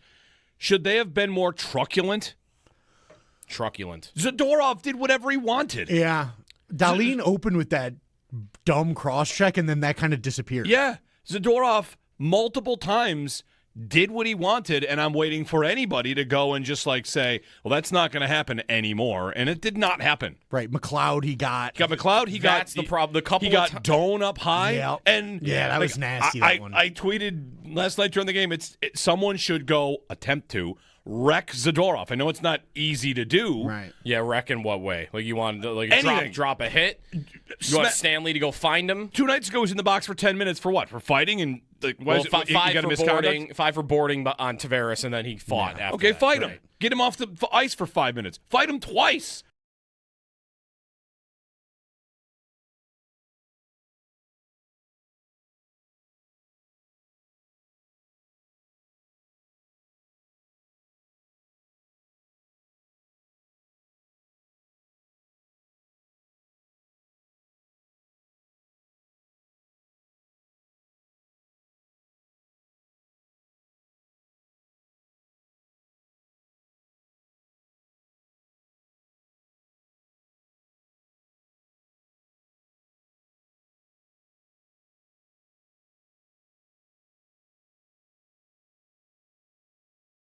Up there, second straight in overtime last night to the Bruins by a score of 4-3. They're still on top of the division, and they're tied with Carolina for the first in the conference. The homestand continues as they host the Red Wings tomorrow night. Face-off set for 7 o'clock at KeyBank Center. USA Hockey announced yesterday that Don Granato has been named head coach of its men's national hockey team for the 2026 World Championship in Switzerland. Granato was, of course, most recently the head coach of the Sabres. The Sweet 16 begins tonight in men's NCAA basketball tournament. 2-seed Purdue takes on 11-seed Texas at 7:10. 9-seed Iowa takes on 4-seed Nebraska at 7:30. 4-seed Arkansas takes on 1-seed Arizona at 9:45. And 3-seed Illinois takes on 2-seed Houston at 10:05. It's MLB opening weekend. Last night, the Yankees took down the Giants 7-0 to open the season. Some of the big games today, the Mets host the Pirates at 1:15, and the Red Sox are on the road taking on the Cincinnati Reds at 4:10. The Blue Jays begin tomorrow hosting the Athletics. In the minors, the Buffalo Bisons season opens up tomorrow. They're hosting the Rail Riders, and the Rochester Red Wings open up on the road tomorrow as well, taking on the Jacksonville Jumbo Shrimp. Around the NFL, ESPN's Kevin Seifert reports that the NFL and Referees Association broke off labor talks yesterday amid an impasse. And ESPN's Field Yates reports that the Browns and edge rusher Myles Garrett agreed to a modified language on his contract. Listen to Jeremy and Joe this week for your chance to win a 4-pack of tickets to the Buffalo Bisons opening day this Friday, March 27th, tomorrow, courtesy of the Bisons. Bills linebacker Buffalo Joe Andreessen will throw out the first pitch, and don't forget the 50-degree guarantee. It'll be 50 degrees at first pitch, or all fans will receive a bonus free Bisons ticket. It's your Paddock Chevrolet Sports Headlines. Paddock Chevrolet with you for the extra mile since 1935. I'm Joe Kelly on Western New York's Voice of the Fans, WGR.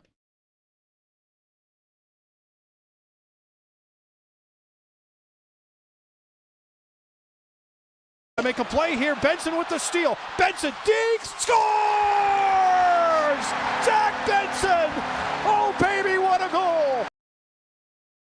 One of your Firth moments of the game brought to you by Firth Jewelers. So the moments in your life go forth to Firth. Sabres rally for a 3-2 lead, taking a lead in a 28th consecutive game, but they lose in overtime to the Boston Bruins 4-3.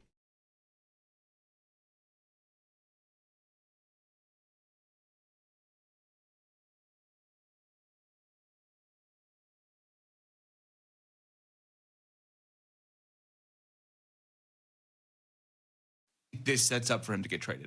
I think all parties would be very naive and short-sighted to not trade him. He's the best defensive player in the sport.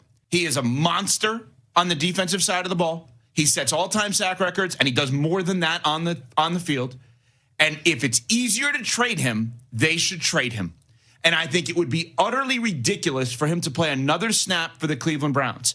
And when we say this, all this does is move things around. Well, not necessarily. If God forbid, and I don't even want to project this, but if God forbid he got some non-football injury while he's working out, he gets hurt, and it's like really bad. Theoretically, the Browns could cut him, and he just voluntarily passed up millions of dollars that would have come his way 2 days ago, till 7 days out from the season. This should be the opening, and the Buffalo Bills should be calling today. The Kansas City Chiefs should be calling today. The New England Patriots should be calling today. All these teams that you would say, oh, I could see him there, they should be calling. There's an opening. Evan Cohen there on the Myles Garrett news. It's like a ESPN Cleveland. There you That's go. a local guy. Transaction that the Browns moved money around that has immediately led to maybe they're going to trade Myles Garrett. Joe has astutely noticed that the Browns are the team with the proposal that you can trade 5 years worth of first-round picks instead of 3. Maybe they think that helps them move Myles Garrett. That'll be addressed at the owners' meetings, which are next week, right? Owners' meetings in Phoenix next week. So could Myles Garrett be on the move? I guess it's endlessly possible. It's always been possible. I do not think it's in the cards for the Bills right now. His cap hit is going to be sizable once this actual thing kicks in. Yeah. That's what I think. I've been texting back and forth with Mike Giannetti about this, about what this ultimately means. And the bonus will be exercised to spread his cap hit out along the 5 years. I think what this kind of does is, again, makes him more tradable for the Browns. You take him, you figure it out, but they expect him to be moved. And I don't know that the Bills have the room between Bradley Chubb and right. If they think this is possible, and the Browns, then do they wait on Chubb, or do they decide like, all right, let's just do Chubb anyway? Because with Moore and Chubb in the fold, like I just have a real tough time believing the Bills are a team that would chase this down. Well, they've signed Chubb. That's what I mean. There's no backing out of that. But if they knew that this could happen, do they wait on Chubb, or do they say, we're not going to give up what it takes? I think about New England as the prime candidate here. New England's the prime candidate for A.J. Brown. Could it be? I mean, could it be the Rams? The Rams have a ton of cap space still, too. New England could do it. But New England is the team I would think about as most likely to do it. They have a need at the position, and with their quarterback still on the rookie deal and lots of space. I mean, Bean did say in a podcast last year with Taylor Lewan, what is it, Bussin' with the Boys? They asked him, like, player in the league you could have if it was anybody. And he wouldn't say Myles Garrett because of tampering, but he said that guy in Cleveland. Or that guy that plays where LeBron used to play, I think is the way he put it. Like, he was talking about Myles Garrett. Like, how much room is there for I'll move heaven and earth to get that player here? Because he's the number one player in the league I would want on my team if I could get him. And now he's maybe available. I don't know what you have to do, though. If you're that into that idea, Are you calling Deion Dawkins and Josh Allen and saying, guys, I need a pay cut because we can get Myles Garrett? Like, to what lengths could you go to figure out a way to fit it because it is like the number one idea for you in the league? I just don't see it this year for the Bills. Between draft capital, I think maybe draft capital wouldn't be the thing that would scare you off it. If it was 3 first-round picks? If the Bills were prepared to pay 2 or not scared off by 2 for Crosby, which was one of the reports, right? Like Lance Lysowski got that from Bean, that the price didn't scare him off. Then could 3 be the price for Crosby, or for Garrett? Sure. But I think you've already done the work in the cap department where you can't go get that player. So I'm not really thinking about it for the Bills. 803-0550 if you want to join us. 1-888-550-2550. I have a list for you I want to get you. You guys want to I'm half kidding about this. Maybe we ditch the fantasy league we have, which is former Bill, future Bill. Mm-hmm.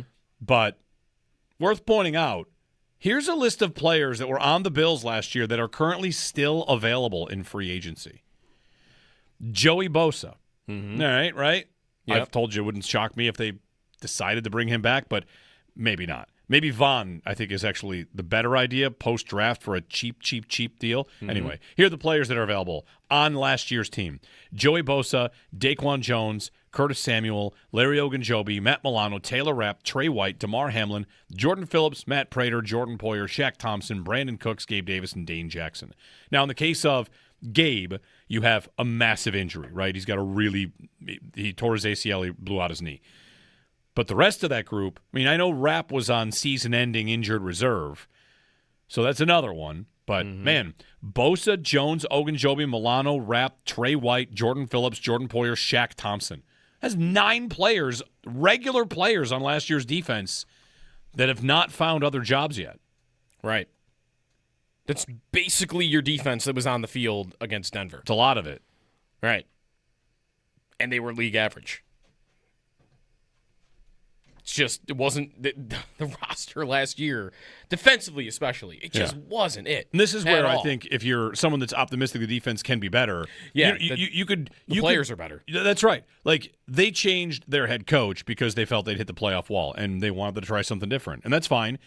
How good does Jim Leonard have to be as an upgrade to Sean McDermott versus if he's just as good at running a defense, and instead of this collection of players, you hit on a couple of draft picks, and D. Alford and Bradley Chubb are a little bit better than the guys that you had. And C.J. Gardner-Johnson. There's 3 names there that they signed. Can C.J. Gardner-Johnson be of more value than Taylor Rapp was? I think so. Can D. Alford be better than, what am I looking for? Is Trey White the right comparison here, or is it Dane Jackson? He's replacing Taron Johnson. Okay, and sure. And can... Well, Hairston would be the one. Like, can Hairston, if he's healthy this year, be better than what Trey White was last year? And can Chubb be more productive than Bosa was? I think he could be obviously a net positive. What you're getting to, I think, is a distinct possibility, which is that you don't even need a coaching upgrade. The players just get better, and your defense gets better. Mm-hmm. If you go status, I mean, it's about the big moments, and it's about the playoff games and what you do in those situations. Not trying to relitigate and say, like, McDermott got, even if he did get a raw deal based on the year he just had, it's not even to say, roster he had. Yeah, it's not even to say, like, oh, he would have done better. To me, it's a little bit more turning towards. No, but it's like there could be some figuring things out. Your play caller on your own now as the defensive coordinator in the NFL, and maybe it's not all coming to you right away because you're still learning on the job to some degree, and your defense is still better. Because talent-wise, it shouldn't be that hard to upgrade from where they were a year ago. Mm-hmm. I mean, I don't know that they have a loaded defensive roster. I would not go that far at all. Not right now, no. But better than a roster filled with guys that no one else in the league wants? Yeah, the bottom of their starting group, people don't seem to like be a lot of those guys sign. will sign. I guess how many of those guys will sign? Like, I'd expect Bosa will eventually sign with the team. Maybe a lot of these will be post-draft. Will Milano eventually sign with the probably, right? Like on a 1 year. You would think. I don't know that. Like, just Taylor Rapp probably does land somewhere. I don't know that like DeMar Hamlin lands anywhere. I don't think Jordan Phillips does. I don't know that Jordan does. Phillips Like, those guys does, right? Those guys are the juice is squeezed out. So like I'd expect most of those guys eventually land, but nobody on the list of, again, 9 guys who was playing on the defense, significant snaps last year, were priorities. And you can even throw Epinesa in that. Like, Epinesa did sign with Cleveland. Right, but for $5 million. For $5 million bucks on a 1-year deal, like, he wasn't a priority. No. Nobody from that defense went anywhere and had any real interest. Right. Because there wasn't a high level of talent on that defense. Yeah, I guess what we're getting to is there's 2 ways to say it. One, that's what McDermott had been working with. And 2, maybe the idea that you can upgrade it shouldn't be viewed as very difficult at all. Right. Like, your roster will get the upgrades. I do think like there's the guys you brought in, and there is a degree of they have a lot of young players on the defense where you could see them taking big steps. Where like that last year even, I don't really remember that being the case for anybody other than like Cole Bishop. That was true of Cole Bishop, right? Like, all right, let's see that guy who couldn't really get on the field in year 1, and when he did, it didn't go well. Let's see him take a big step. It was all about Bishop. This year, I've got that with Max Hairston. I think I still have that with Bishop. Like, is there another gear he could go to being like an all-pro level safety? I think that is in the cards. And then Deion Walker would fit into that mold. Sanders, like the couple of linemen. I don't know if you feel like Dorian Williams would be on like the low end of this point, I would say. I'd put Dorian Williams above Landon Jackson for this point. Yeah, definitely that. And above Dwayne Carter for this point. But I've got this group of young defensive players, especially the guys that were drafted last year that showed some promise, where I could think, well, part of my talent increase also is those picks look pretty good right now, and they should be better for me in year 2 and year 3 than they were last year. That's another part of the talent increase. 803-0550, 1-888-552-550. Las Vegas and Seattle, they haven't gone all the way to granting teams. The NBA is going to explore it. They've agreed to explore it. I've been sent a list. They're going to explore a $10 billion expansion. What do you guys fee? think? Should we all take $10 billion? Yeah. There's an email of the odds of like the top 30 names for the Vegas basketball team that we simply must. We must run through this. How many? I've got at least like 30. 30. Wow, there got to be some there can't be 30 good ones. No, we're going to turn it into a game today. We'll do that. We'll turn it into a game today. We've got shots of audio coming up as well. 803-0550, our phone number, 1-888-552-550. Sabres fall in overtime. Bummer. They'll play the Red Wings next. Jeremy and Joe here on WGR. Meanwhile, during the break, Joe's going through some stuff like there's Myles Garrett news that might be news or setup news because they did some stuff with his contract. Yeah, they made as all the cap guys were describing it, a strange modification to Myles Garrett's deal. Garrett and the Browns agreed to it. So I don't think this was not a restructure. This was a modified contract. So both parties were in agreement here. Because a restructure, you don't actually have to ask the player. Like, you just do it. That's not what happened here. All they did, I guess, was take money that you would get paid out to you in March, which is typical in the league. Like when roster options bonuses hit, usually all that hits like in the new league year. The Browns and Garrett agreed to push that off until September in the fall, which, like, Jason from Over the Cap is going, like, the only reason the Browns would do that, because they don't save any cap on that. Like, if he's on the team, there's no difference to them, cap-wise. And for Garrett, there's no difference other than when you get your money if you're on the Browns. You get it in March or you get it in the fall. Why wouldn't you just want it in March? The only thing that it serves to do and change is if he's traded, because of the amount of money that you're on the hook for that you've already paid versus I don't have to pay this. I've traded him. That option's not till September. The new team is going to have to pay that now. So basically the only thing it changes is cap hits and makes it more favorable and flexible for Cleveland to move him, to trade him. So that is got me thinking, like, why would the only reason you would do it is to trade him? We already thought that the contract he signed was tradable when he did it last year. And by the way, the Browns are the team that suggested or are proposing that you are allowed to trade 5 years of draft picks at the league owner meetings. Wonder why they might want to do that. They're probably wanting a lot for this guy, and maybe they think, we want 3 first-round picks. No one's going to trade us 3 first-round picks in a row. We'll ask for your first 2 and then give us another one 5 years down the road. Whatever, like, you just might be able to get more creative with it. Or every other year. That makes sense. Or every other year. Like, I don't know. I think there could be something here.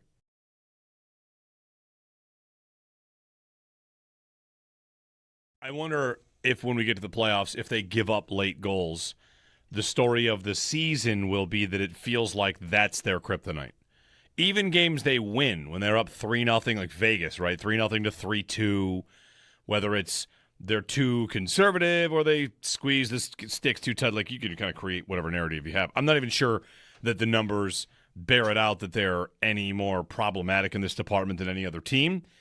But I feel like a good conversation that, I don't know, fans might be having is like, it seems like we always give up goals late.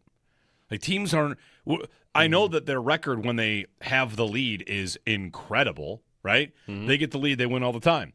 And last night's game is a game that extends the streak of consecutive games with the lead. Just happens to be the second consecutive game with the lead that they lose. So, I don't know. I mean, they give up, just looking very quickly, they give up more – they have the highest rate of expected goals against when leading this season in the NHL. They have not led the most. I mean, they are near the top. If you did it by like how often they are leading in a game and what they are giving up in terms of chances and like what's shots. Their goal differential? I guess that'd be different because if you have a 1-0 lead and you move it up to 5-0, then that's whatever. Yeah, they're sitting there with Montreal with like they give up a lot when they're leading. Yeah. Part of that is they build such big leads. That's been, I think, the thing all the year with them. And it's been too big of a lead, really, to totally give up. You know, it's a 3-goal lead that becomes a 1-goal lead with a minute to go. There are a lot of those. Now you're recently getting a couple where it's actually costing you. It's costing you points because it was only by 1. So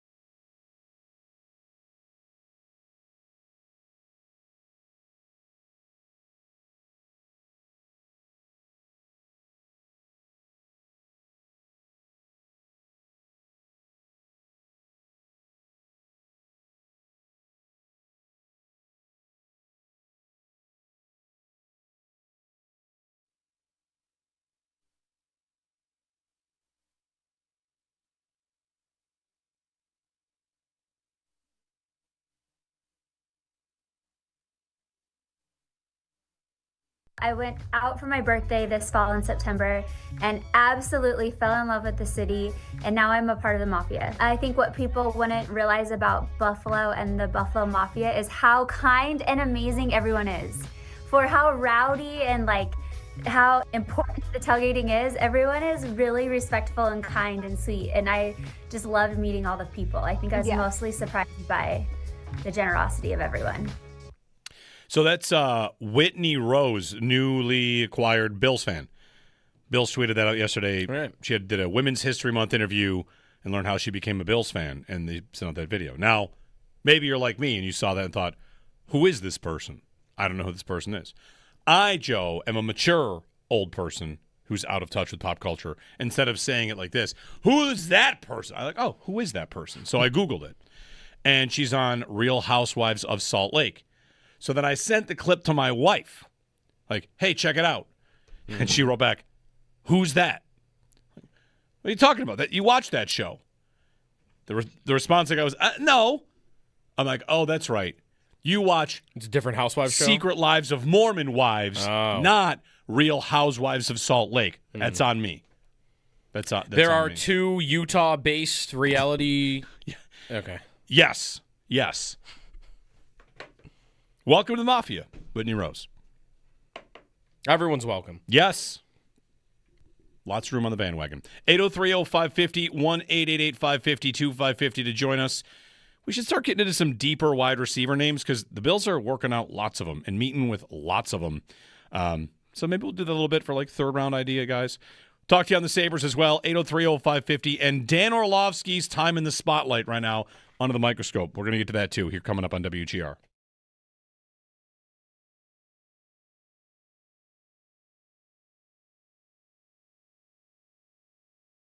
Paul Hamilton with us on the West Her hotline. How did you think that Timmins looked? And there was really the only change they made to the lineup.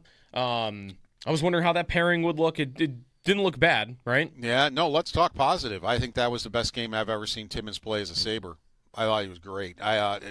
Penalty kill, he was solid, rock solid 5-on-5. He wasn't turning the puck over. He made good decisions. I liked his game a lot. I really thought he played well. And let's look at the special teams. After the special teams were putrid against Anaheim, giving up 3 power play goals, and the power play was just nowhere. It was the other way. The penalty kill was really good. And let's talk about something good about Tuck and McLeod. One of the penalty kills, they got another break.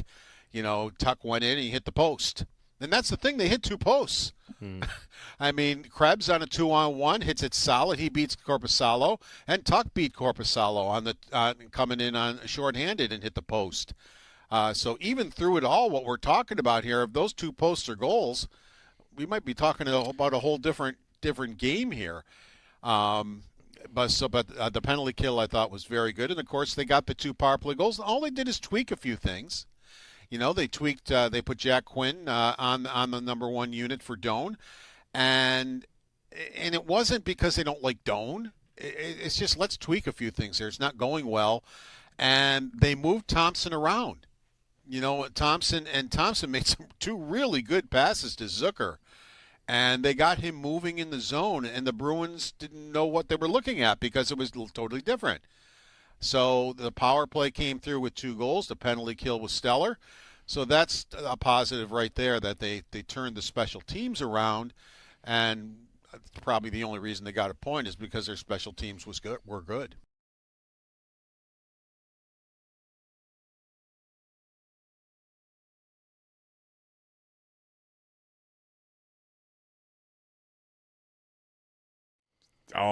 You want the short version, and then we'll get to the long version? Is the short version, it's the second game in a row they needed a save that they have been getting.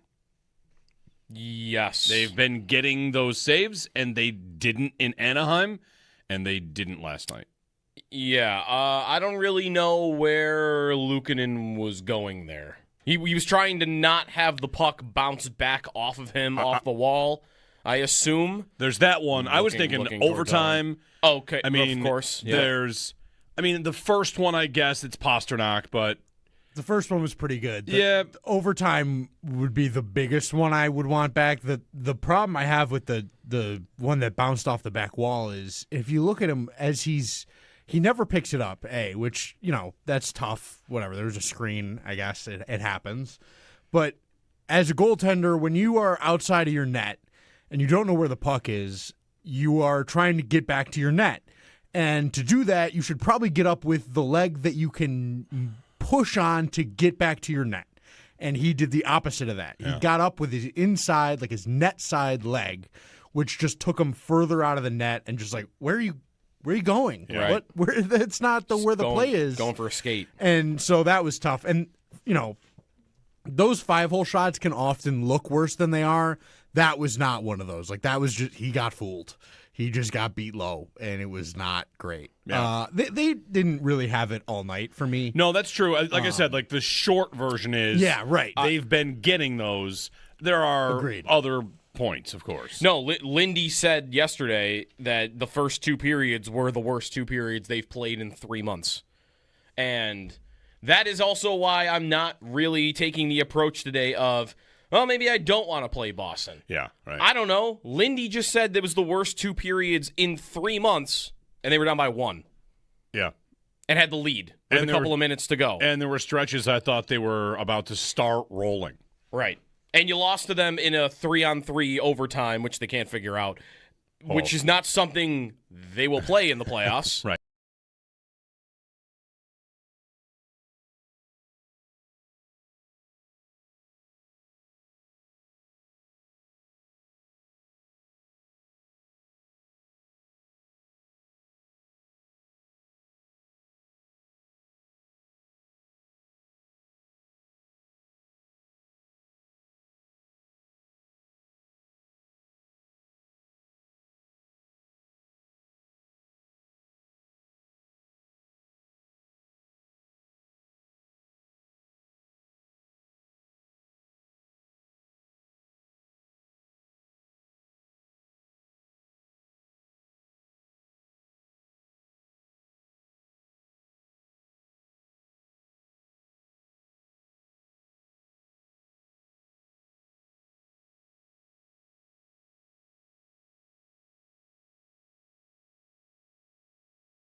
The Sabres dropped 2 straight in overtime last night, was to the Bruins by a score of 4-3. They're still on top of the division, and they're tied with Carolina for the first in the conference.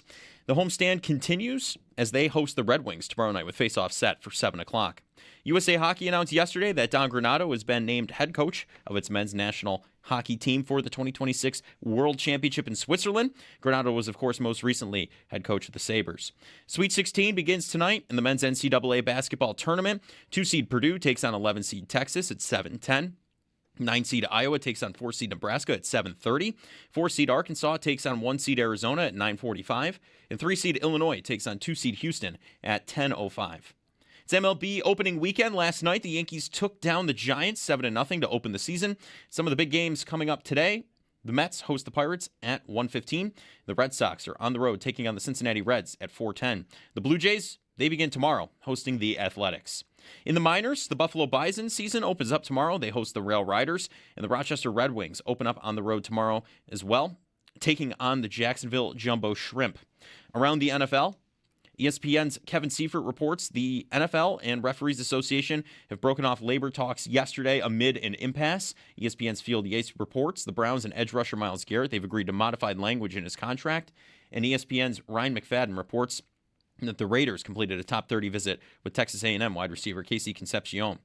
Listen to Show Up in the Bulldog this week for your chance to win a pair of tickets to Wu-Tang Clan, the final chamber at Darien Lake Amphitheater on Thursday, August 27th, courtesy of Live Nation. Tickets go on sale Friday, tomorrow, March 27th at 10 a.m. at Ticketmaster.com. It's your Paddock Chevrolet Sports Update. Paddock Chevrolet with you for the extra mile since 1935. I'm Joe Cali on Western New York's Voice of the Fans, WGR.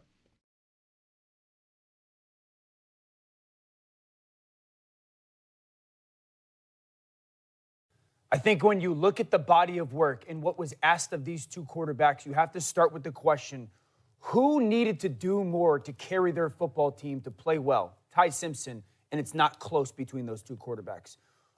Who took more games over throughout the course of the season? Ty Simpson. It's not even close. And if we're asking, like, okay, we're trying to see what you are as a player in college and what you're going to be asked to do in the NFL, I would much rather have Ty, and I like Fernando Mendoza. This is not to slight Mendoza. Yeah. I would rather have Ty Simpson at the 15 to 20 range than Fernando Mendoza at 1. ESPN's Dan Orlovsky. Good morning, Jeremy and Joe. If you want to give us a call on last night's Sabres game, you can. They lost to the Bruins in overtime 4-3 after holding a 3-2 lead. It's a point, but they do lose. So that's back-to-back losses. It's also back-to-back games with a point. We talked about it plenty. You can give us a call on that, 803-0550. Next up, Detroit, then Seattle, then the Islanders, all on this homestand as the march towards the playoff continues. The magic number shrank a little bit because they got their point. And 11, I think. 11 now? Okay. So, you know, the clinching could happen in the next week or so based on what happens in the down part of the standings.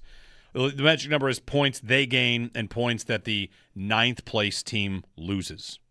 Like right. The cut line, where the cut line peaks at.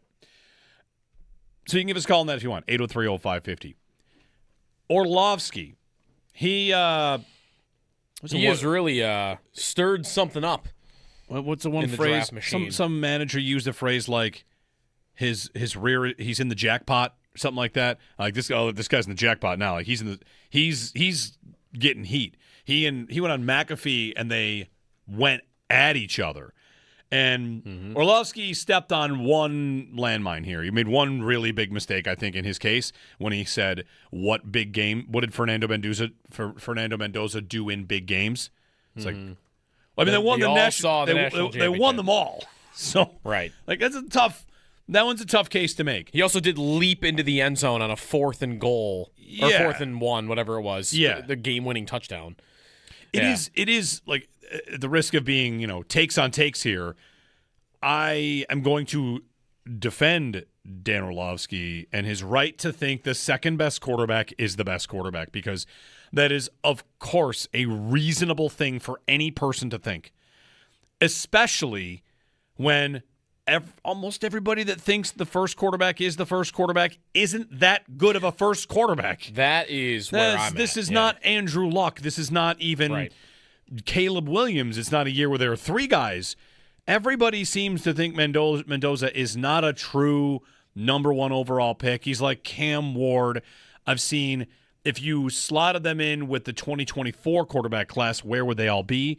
And the answer is like in the Bo Nix range. Mm-hmm. So the sin here for Orlovsky is thinking the second guy is better. Right. That's it.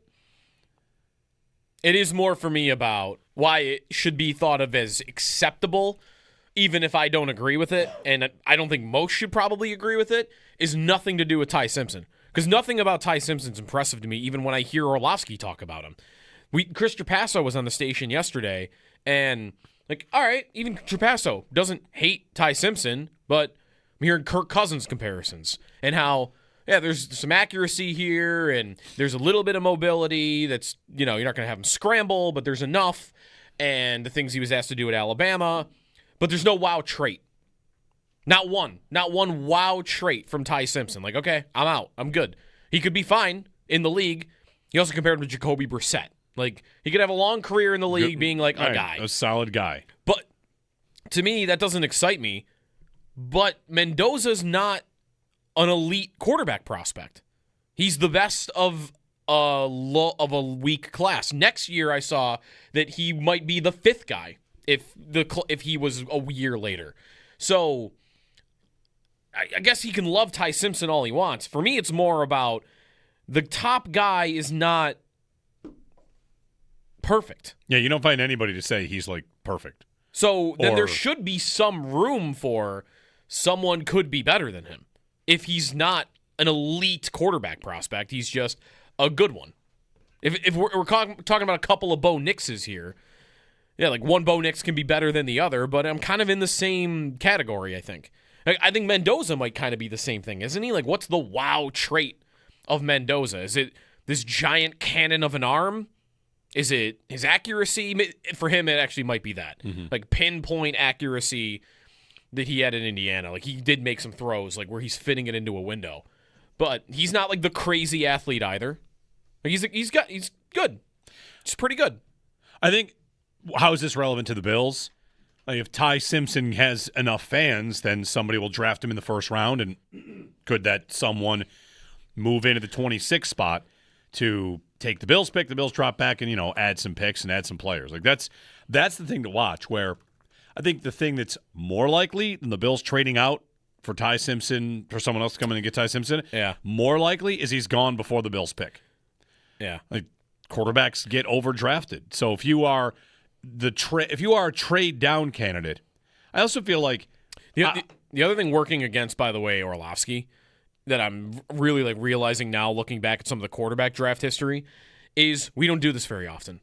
How often are we debating who the number 1 quarterback is? We did it in 2018. Yeah. But since then, how many times has there been a real debate? I mean, the draft gets talked about every day, all the time, everywhere in sports.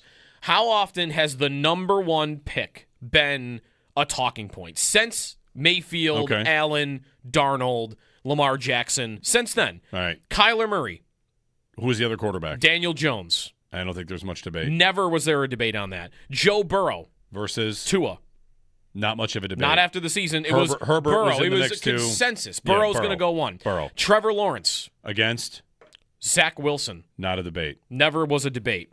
The Kenny Pickett year, like, that's not a Nobody number even one talked about guy. quarterbacks, yeah. Maybe there's one other here. Was there a debate the year Bryce Young went first and C.J. Stroud and Anthony Richardson went right after? Definitely. Okay, so that's one year. There was definitely a Young versus Stroud. Caleb Williams. That was a debate, too, and Orlovsky pointed out yesterday that he had Jaden Daniels number 1. Okay, but no, not many were. Like, Williams was such a highly talented guy. That's probably right. I mean, it was on the fringes of the draft conversation. Right. That's a year it goes 1, 2, 3. You're right, though, that like the couple, I remember there were a couple people that did say Daniels. It was not many, but they were not roasted like Orlovsky has been. And then last year, Cam Ward.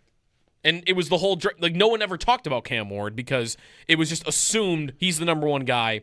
He's going to go number 1. So in the last 8 years, we've done this one time where we've truly debated who the top quarterback is. So now here it's, okay, this is another consensus year. We know who the top guy is. For the most part, yeah. And a month before the draft, here's somebody on one of the big networks to tell you, no, he's actually not the number one guy, and he's kind of on an island with that for something we're not used to doing. That's, I think, why he just got dragged in the last 24 hours. It's just funny, though. Like, if you hours. were to ask who is the current best quarterback in football, 100 of the top analysts are paneled. Yeah. Who's the best quarterback in football? Josh Allen, does he win that vote? He might. Okay. Yeah. How many quarterbacks are named? 4? Maybe 4? Allen would get a vote. Mahomes would get votes. Jackson would get votes. Burrow would get votes. And Burrow would get votes. Is that it? That's the list? Sam Monson voting? He voted him for MVP, Justin Herbert. MVP. No, I don't know. I'm just kidding. I don't know if May gets votes. Monson. Let's say, all right, fine. No, it'd be 4. It'd be 4 guys. 4 guys get votes. Those are the 4. Does anybody else does Stafford get a vote? No. No. All right, just who's the best right now? With Brady, this all exists. You were not allowed to question Tom Brady, right? He was the one. But some would have voted for Manning. Yeah, sure. Yeah. My point is, so here we have a scenario where I've given you a hypothetical. It's who's the best quarterback in football, and there are 4 names, and we have seen them all play the sport. A lot. And this debate for Orlovsky is which of these 2 will be the best? No one has seen them. And the idea that you think like, oh, I think the other guy could be. Oh, you're a jerk. How dare you? No one has seen them play. When we've seen them in college, but not in the NFL, when we've seen the guys play in the NFL, there's not a consensus. When we haven't seen them play in the NFL, there must be a consensus. Who's the top wide receiver in this draft? That would be you don't get consensus there. That would be to say, how stunning would it be if in 5 years I told you that Ty Simpson's a better NFL quarterback than Fernando Mendoza is? It would be not stunning at all. All right. Or whatever. It might be surprising, but should you really be stunned? Should you really be stunned that Malik Neighbors is better than Marvin Harrison Jr. right now? I mean, Marvin Harrison Jr. was the consensus number 1 receiver, except there were a couple that thought, like, you know what, I kind of like Neighbors. Well, we're only a year later from last year's draft, which I just mentioned, like, there was never any conversation whatsoever about who the top quarterback was. It was always Cam Ward. Cam Ward's going number 1. End of story. Let's talk about something else. And a year later, how many of those same 100 people would tell you that Jackson Dart's better than Cam Ward? Some might. Maybe a good amount. And last year, it might have been 0. Yeah. So I do think that can happen. Again, I don't like Ty Simpson, though, with any of this. And I don't hear a lot of reasons to love him other than what Orlovsky's getting right now or giving out. I don't know. I don't think it needs to be as big of a story as it is. And I think there should be some room for it. I don't see many allies taking up for him, though. This is not a crazy take. 8030550. The draft is 4 weeks from tonight. You have a least favorite idea? 8030550. Does anybody have a least favorite idea? Speaking of consensus, consensus for Bills fans seems to be, draft some players for your defense, right? You're going to need some help over there. And I think a lot are at, if you mix in a receiver early enough, then we're good. Whether that's the first or the third or maybe the fourth. Yeah. We're all kind of lined up in the same spot, right? The offense is nearly fully built. What's the worst idea for the draft? And I might cheat here and saying trade up is bad and trade back is good. I often think leading into the draft, that can be a trap because, well, whatever. If I were to tell you right now, I like the idea of trading down, and everybody that says that says, and then take the same player I was just about to take, right? Mm-hmm. I like player X. Now, if I could trade down 7 spots and take him, that'd be a good move. I'm sure lots of teams would like to do that. But what's everybody's least favorite move? I think right now my least favorite move is the interior defensive lineman idea. I think of the realistic ideas. I'm not going to give you running back because they're not doing that. Caden McDonald, who Joe Marino loves, Chris Trapasso does not. Very differing opinions on that, right? Joe Marino yesterday loves that idea. Did he say would run to the podium? Run to the podium. And Chris Trapasso, I think he said I would give him an F for this. He's very much for run. He's a run stopper, right. And there's not much offered in the pass defense. And that's why I don't love the idea of. I mean, I could make it specific about that. It's especially the guy who is a great run defender, monster that you're just not going to run on. I mean, I never have cared about what they are stopping the run, especially in the playoffs. So the idea of spending a first-round pick on that specific trait already doesn't sit well with me. But where you're at with that position right now, I do think they need another guy. Go just sign DJ Reader. Just go do that. Like, needing to spend your first-round pick on that position, unless it's a guy that can be a monster getting after the quarterback, I just don't know why you would do that. You have Ed Oliver. You have Deion Walker, who looked good as a rookie. Sanders came along a bit at the end of the year. Part of that was because it looked so poor at the beginning of the year. Well, also they put him in position because he was playing defensive end. That too. So I'm hopeful you could still get – I'm not so dead in the water with the TJ Sanders pick that can't give me anything. I would want to be hopeful about that. You've got a Fedarian Mathis. That's a position where you can often go cheap and get guys to produce for you. Again, Reader could be one of that. And taking some of my cues from Trapasso again, like he's bringing up guys in the 3rd and 4th round that you can pick that will give you the same type of skill set to go fill in, play snaps, stop the run, big, eaters in the middle of your defensive line. Like I just think that should be something you can address without having to spend your first-round pick on it. Interior defensive line. Sometimes it feels like these conversations about what they should do in the first round for the defense ends up sounding like we're talking about specialists, right? Like Caden McDonald would be a specialist in the run game to help them be a stout run defense. Right. And then if I'm talking about Cassius Howell or one of these DPRs, designated pass rushers, who's not going to help me in the run game, should I spend my first-round pick on a pass rusher if it's just to get off the field on 3rd down, just to be the speed guy that's going to get there on whatever? You're going to be a designated pass rusher. Mm-hmm. And this team is, what are they looking for? Aren't they looking for specialists to some degree? We ran through the players that have left this defense that haven't signed anywhere, but the players that are returning, there are good bones on this defense. And just run through the list of players that we think are probably provably good. You don't even have to debate how great they are, but I've got good bones on this defense in Benford, Bishop, Hairston, and I want to include C.J. Gardner-Johnson. The guy can play. Mm-hmm. Those are good bones in the secondary. And the defensive line, Rousseau and Chubb and Ed Oliver and Michael Hoyt. These are good pieces. It's definitely not complete. I don't know what the plan is at linebacker. Maybe this draft pick there, but aren't they talking right now on defense about guys that maybe aren't specialists, that are truly versatile, whether that's the positions you play or whether that's also the situations that you play? That Bradley Chubb is not a guy that's just going to play on 3rd down. He's going to play on all the downs for you. The D. Elford isn't a guy that's just out there when you're a nickel. You might also have him out there when you are in 2 corner sets. Gardner-Johnson can play all around. I start to think about the idea of saying you are a versatile roster is something that's great to say. Well, right. But what is the true sure, because I think they've said that in the past, and they actually haven't been that. They have been a defense where, Milano's got to come off the field here, and I got to put a safety out. Or this linebacker, Dorian Williams, has got to come on now. Different situations, I'm making all these personnel changes.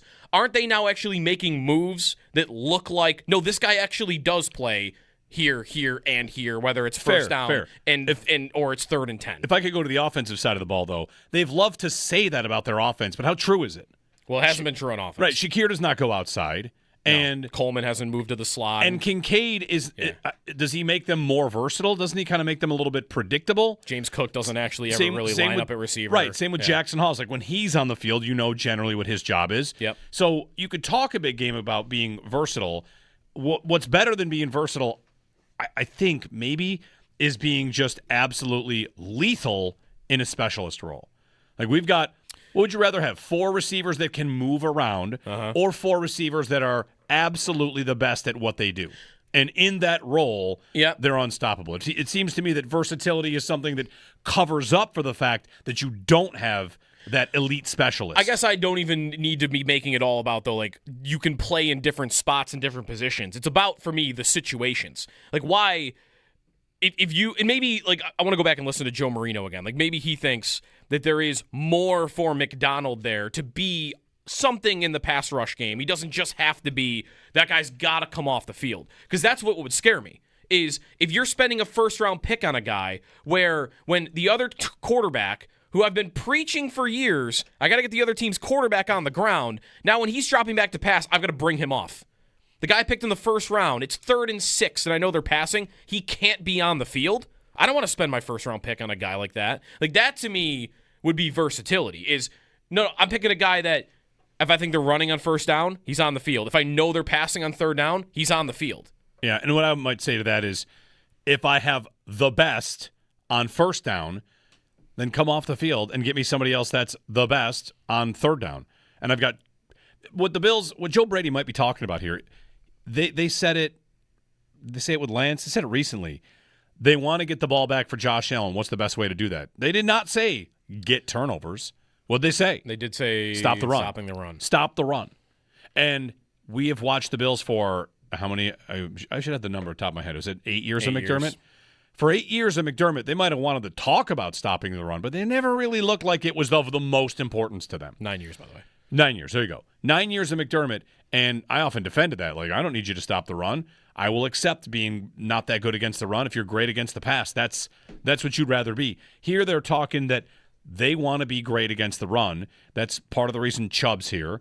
That's maybe one of the reasons they're switching the scheme of the defense. That's going to mean they're going to invest in linebacker. That's how this nose tackle idea is going to come up, right? Like, so if they draft a guy in the first round to be great against the run, the whole idea would be we're going to take our chances. We're going to stop you on first down, force you to pass, and then that's where we're going to win because you won't be able to run against us. Teams had long drives against the Bills. Teams have run against the Bills somewhat successfully. I would say it really – whatever. You've got your one-offs and your games here and there where guys went for 150 or 200 yards rushing, but it never ended their season. It never truly – if we're doing that whole game about what gets them beat, it was never the run game. It was always their inability to stop the pass. That's right. In big moments. Although last year that was better, right? Like their secondary got better. 2 years ago, they were getting lit up all the time. Yeah. And Hamlin's out there in big situations. They didn't have safeties. Their corners were getting injured. Like 2 years ago, it was a critical problem. I wonder if part of that could be they have faith in the pass defense. They have faith in the back seven right now with Alford as the nickel to say Bishop ascended, Hairston's going to, and gave us some good signs in year one. Benford is a dude. Like we've got a secondary that we can go forward with and trust to give us good results in that department. That would be how you get to, all right, well, if I'm addressing defense, and I do have faith with Gardner Johnson now here too, that my secondary can handle all of that, well, where's the next thing to address? It would be, well, the only thing left is run defense. I just can't imagine, though, that it should be that valued, that you're spending your first-round pick if the guy also can't give you something on a passing down. Mario in Jacksonville is up on the draft. Hey, Mario. Hey, guys. Thanks for taking my call. Yeah, of course. So what I don't want them to do is trade down with the Chiefs and then draft a receiver who was like a former basketball player and had some problems. No. I honestly, I still want them to draft receiver. I would love for them to trade up, even if it's in like the 15 through 19 area, because there's like 3 or 4 receivers I think that are pretty good this draft. And then I'm fine with them going defense the rest of the way. After all these seasons where they've been injury prone and plagued with injuries, I don't like the bottom 3 guys being, Coleman, Shavers, and some practice squad guy. I want a little bit more depth there, some youth. So I would love for them to go receiver still in the first round and then go defense. Can I share a Sabre story with you guys? Yeah, absolutely. Sure. Absolutely. It's kind of funny. In November, my son Luigi was born, and the Sabres were like the bottom 2 teams. And in his baby book, it like asks about things. And I wrote Sabres are the worst team in hockey, like go figure. And then December happened, and early January, I remember the baby book, and I rushed to my wife. I was like, we got to change the book. She's like, this is not emergent. I'm like, no, you don't understand. Like, we have to change the book. So we changed the book to, I wrote, they're the best team in hockey. And since then, The only thing he's allowed to watch right now, because you don't do screen time, is the Sabres games after bath time, and he's like 24-1-1 since we made that routine. 24-1-1. So he's our good luck charm. Yeah. Nice. So, anyways, thanks for taking my call. Go Bills, go Sabres. Thanks, Mario. To that point about like screen time and the games, sometimes we'll finish an episode of the kids are going to watch one episode. Like, all right, that's it. We're done for the day, and then I'll turn on like the Sabres or the Bills, and one of the kids will say, "I thought you said no TV." I'm like, "This is not TV. This is the Bills. This is not the same. This is the Bills game, right? Or this is the Sabres or soccer. This is an exception. It's not that's made. Blaring songs in 3D, and this is different." Mm-hmm. And that's how you indoctrinate your kids to sports, right? That's how it works. By the way, the Caden McDonald NFL comparison from Lance Zierlein is DJ Reader. Okay. Well, if you can get that for like $4 million instead of a first-round draft pick, that's probably, But we'll see. 803-0550. The absurd names for the Las Vegas basketball team. I have 40 names. 40? Oh, it went up to 40. I think it's like almost 40 names. I want you to think of the worst name you could possibly think of. And I bet I could beat it on this list of names. All right? There's your homework assignment. Think of the worst name you can think of that's like not an actual swear word or something. We're going to run through these. We're going to pick one. We're going to endorse one name for that Vegas basketball team. Shots of audio coming up at 9 o'clock as well. Sabres, Bruins. Hate losing to the Bruins. Stupid Bruins. Especially when they're not even that good. Yeah. A lot of Bruins fans in the building last night. Source told me. A lot? Source told me surprising number of Bruins fans. What's a lot? 1,000? Sure. I don't know. Wasn't scientific. 803-0550, our number. Happy baseball opening day, folks, to all who celebrate.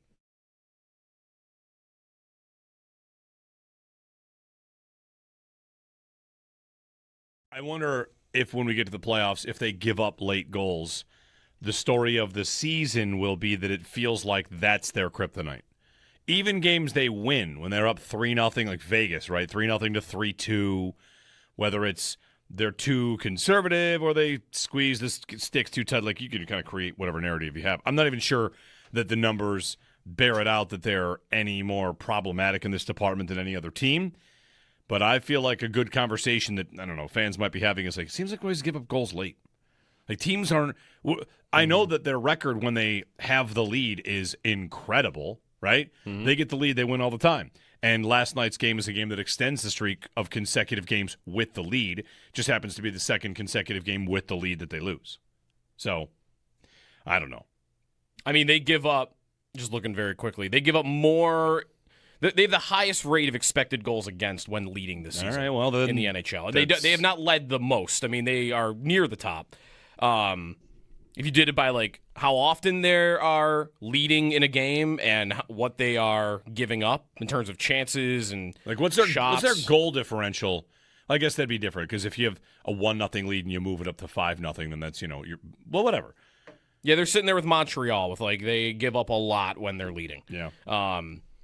Part of that is they build such big leads. That's been, I think, the thing all the year with them. And it's been too big of a lead, really, to totally give up. It's a 3-goal lead that becomes a 1-goal lead with a minute to go. There are a lot of those.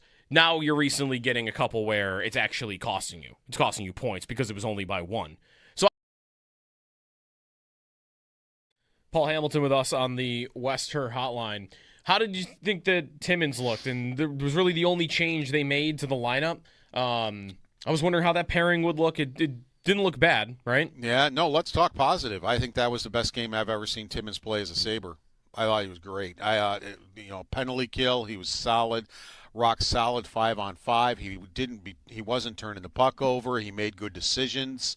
I liked his game a lot. I really thought he played well. And let's look at the special teams. After the special teams were putrid against Anaheim, giving up 3 power play goals, and the power play was just nowhere. It was the other way. The penalty kill was really good. And let's talk about something good about Tuck and McLeod. One of the penalty kills, they got another break. Tuck went in and he hit the post. And that's the thing. They hit 2 posts. I mean, Krebs on a 2-on-1 hits it solid. He beats Corpusalo, and Tuck beat Corpusalo on the coming in on shorthanded and hit the post. So even through it all, what we're talking about here, if those 2 posts are goals, we might be talking about a whole different game here. But the penalty kill I thought was very good, and of course they got the 2 power play goals. All they did is tweak a few things. They tweaked. They put Jack Quinn on the number 1 unit for Doan, and it wasn't because they don't like Doan. It's just let's tweak a few things here. It's not going well, and they moved Thompson around. Thompson made 2 really good passes to Zucker, and they got him moving in the zone, and the Bruins didn't know what they were looking at because it was totally different. So the power play came through with 2 goals. The penalty kill was stellar. So that's a positive right there that they turned the special teams around, and probably the only reason they got a point is because their special teams were good.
The Sabres dropped 2 straight in overtime. Last night was to the Bruins by a score of 4-3.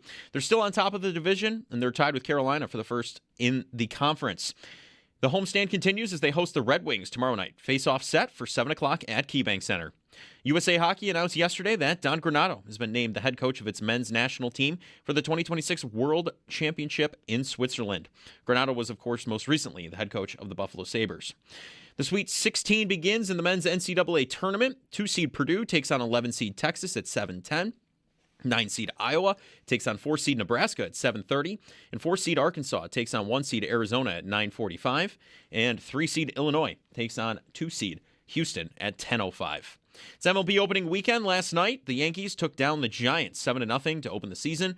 Some other big games today. The Mets host the Pirates at 1:15. The Red Sox on the road taking on the Cincinnati Reds at 4:10, and the Blue Jays will begin tomorrow, hosting the Athletics.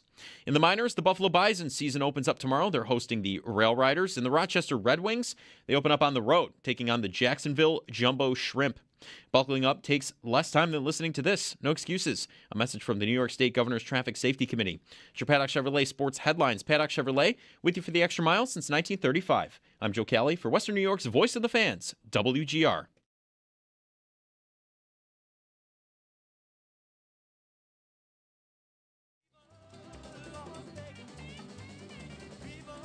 Malika, all 30 NBA owners have unanimously voted in favor of the league exploring expansion, 2 new expansion teams exclusively in Las Vegas and Seattle. And so to put it plainly, now the bids will start rolling in, and there's an expectation around high-ranking officials that it's a matter of when, not if, to finalize and execute this expansion to 32 NBA teams.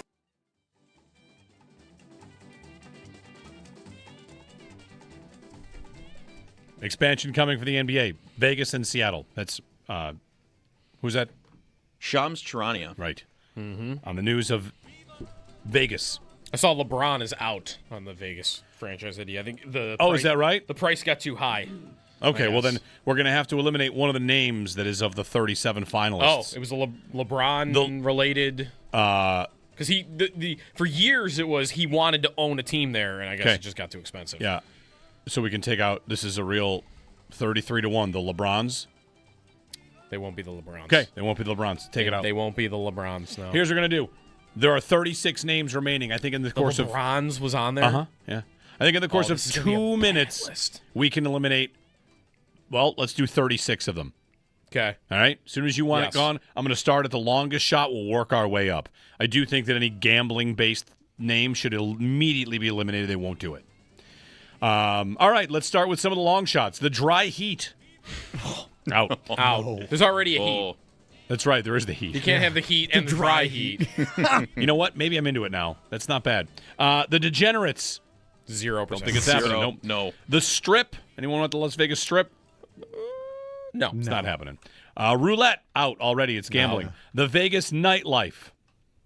Absolutely. Absolutely not. You already have the Golden Knights. You can't have the nightlife. The Las Vegas Lounge Lizards is 50-1. Oh, no. Man.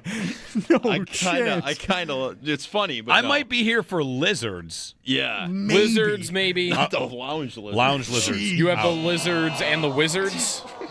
The Vegas High. No.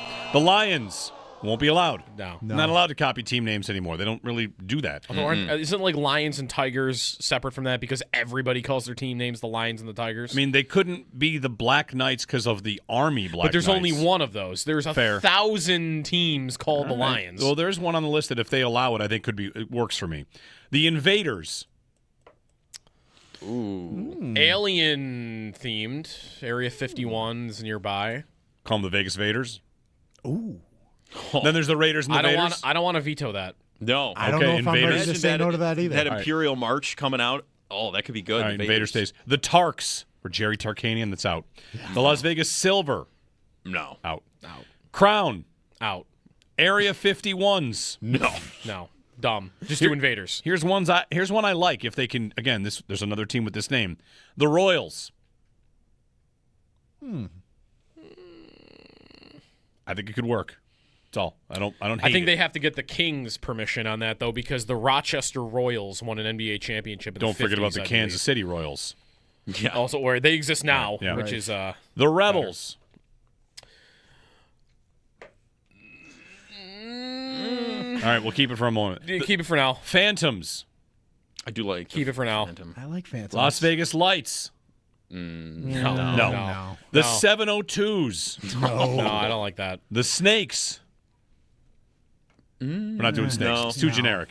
Yeah. It's got to be a different kind. Yeah, it's got to be like a certain snake. Right. The Vegas Vipers or something. The Vipers is on this list. The Las Vegas Neon. No. Nope. Gamblers, out right away. Yeah, out. No. Sinners, out. Oh, no. Right away. Won't Are do you it. sure about that one? That they won't do it? Sinners? Yeah, won't do it. No, they're not No going to way. do that. There's no chance. It's the Sin City. It's No, they are not putting sinners in a name. Why? What's the problem? It's not happening. Way too aggressive. Yeah. Like It's not that aggressive, God, is it? people will be very upset. Yeah. The Jackpots, out. Too much gambling. The Blackjacks, out. Too much on gambling. Sidewinders. Sidewinders? I can get with the Sidewinders. I don't mind that. Keep it for now, maybe. Okay, keep it for now. The Jacks. Las Vegas Jacks. Is that too gambling? I don't think so. No. I don't think that's too gambling. Any of the suits, I think, are fair game. No, I agree. Any of the suits and the How cards. about just the suits? Is that on there? No. You could have Suits one of could be each. fun. But The Las Vegas suits. spades and diamonds are both on the list. I think I like spades. Spades could be cool because isn't the WNBA team the Aces? That's right. Aces Yeah, and Spades. Aces Yeah. and Aces Spades. and That could be Spades. pretty Okay. cool. Oh, it's going to be the spades, isn't it? Hustlers. Nah. No. Bandits. We're not allowing that. No. Vipers. You already talked about. The Venom. Would we be mad if it was the bandits? We really would care. We'd be that mad. Probably not. Wouldn't be that Let bad. that go. The Vipers or the Venom. The Venom. You said. I want to veto Venom. I want Venom sounds like a No, I roller don't hockey like that. team. Yep. Yeah. Scorpions. Nah. Prominent animal out there. I don't know. That it is. I want to be open to Scorpions. How many Scorpion team names are there? I'll We got allow a lot of animal team names. I'll allow Scorpions if the uniforms glow in the dark. What? Why? Scorpions glow in the dark. UV light. Oh, yeah. UV light, yeah. Well, you're never going to see them in the dark, I guess, when they come out, like for UV. Like, If you come out in UV blue-green Scorpion gear. Dallas had some jerseys like that a couple years ago that were like glow in the dark. I'm interested. Yeah. I still don't like it, though. We said spades. Outlaws, Jokers, and Mirage are the three favorites. Those are the favorites? Every team ever. The Mirage is a favorite? They're right. It can't be. No. Really? Yeah. Jokers. I don't mind the Jokers. I don't mind the Jokers. The logo could be great.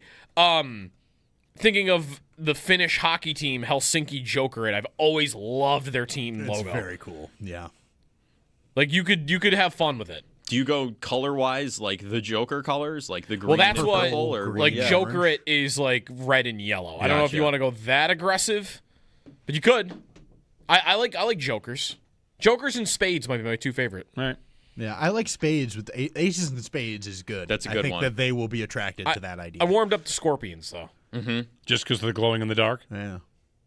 No, I mean, shouldn't it have more representation in sports? Is there even a college team called the Scorpions? Like, why isn't there? They're a common enough animal, insect. I mean, how many are there Arachnid, lizard maybe, I don't teams too? Like, I don't know. Is it a lizard team names? Or there must be. Just can't think of any off the top of my head. Iguanas, geckos, or something. Maybe are there lizard teams? I Maybe don't there know. aren't That's lizard what teams. I'm racking my brain. I don't have any Lizard teams? Yeah, there must be lizard teams. Boy, I was thinking of little desert critters. What a trivia question. There's got to be a team name in sports that's named lizard? after a type of lizard. Like Diamondbacks? Yeah, Or there you snakes? go. That's a snake. That's a snake. Snakes aren't lizards? No. No. What? No. What? What do you want from me? They're definitely not lizards. Snakes are lizards. They're reptiles. That's what I'm looking for. Reptiles. There you go. Okay. Yeah, they fall into the reptile umbrella. Cold-blooded egg layers. Yeah. Legs? You need legs to be a lizard? I think so. I think that's probably, yeah. Okay, fine. The Raptors is kind of close. That's closer to a lizard than the Diamondbacks. All right. That's probably as close as It's a dinosaur. Yeah. But dinosaurs were lizards. So Are gators lizards is a question in the chat just now. It's a giant lizard. I don't think we have lizard teams. I just looked. You have the San Antonio Iguanas. These are minor league baseball teams. There's a Long Island Lizards is a former outdoor lacrosse team. Mm-hmm. Eastern Arizona University's nickname is the Gila Monsters. Jacksonville used to have a ECHL team called the Lizard Kings. Oh yeah, I remember that. You know what? Give me something lizard related or scorpions. These two need more representation. Yeah. In sports. I just Googled nastiest lizards. Lizard jersey could be pretty good, right? Lizard logo could go pretty well. I guess. This has been the Vegas basketball. By the way, there are no odds for the Seattle team because they're just going to get Supersonics. Yes, they are. There was already a deal worked out with the Thunder. Yep. That they will go back to that. Also, the NFL season opens on a Wednesday. That's been confirmed. Can I give you this is a stat of the day? Let me roll out the stat of the day. Because Australia's playing on Thursday. They're doing the Australia game Thursday. So hit that stat of the day open while I pull up this stat of the day for you.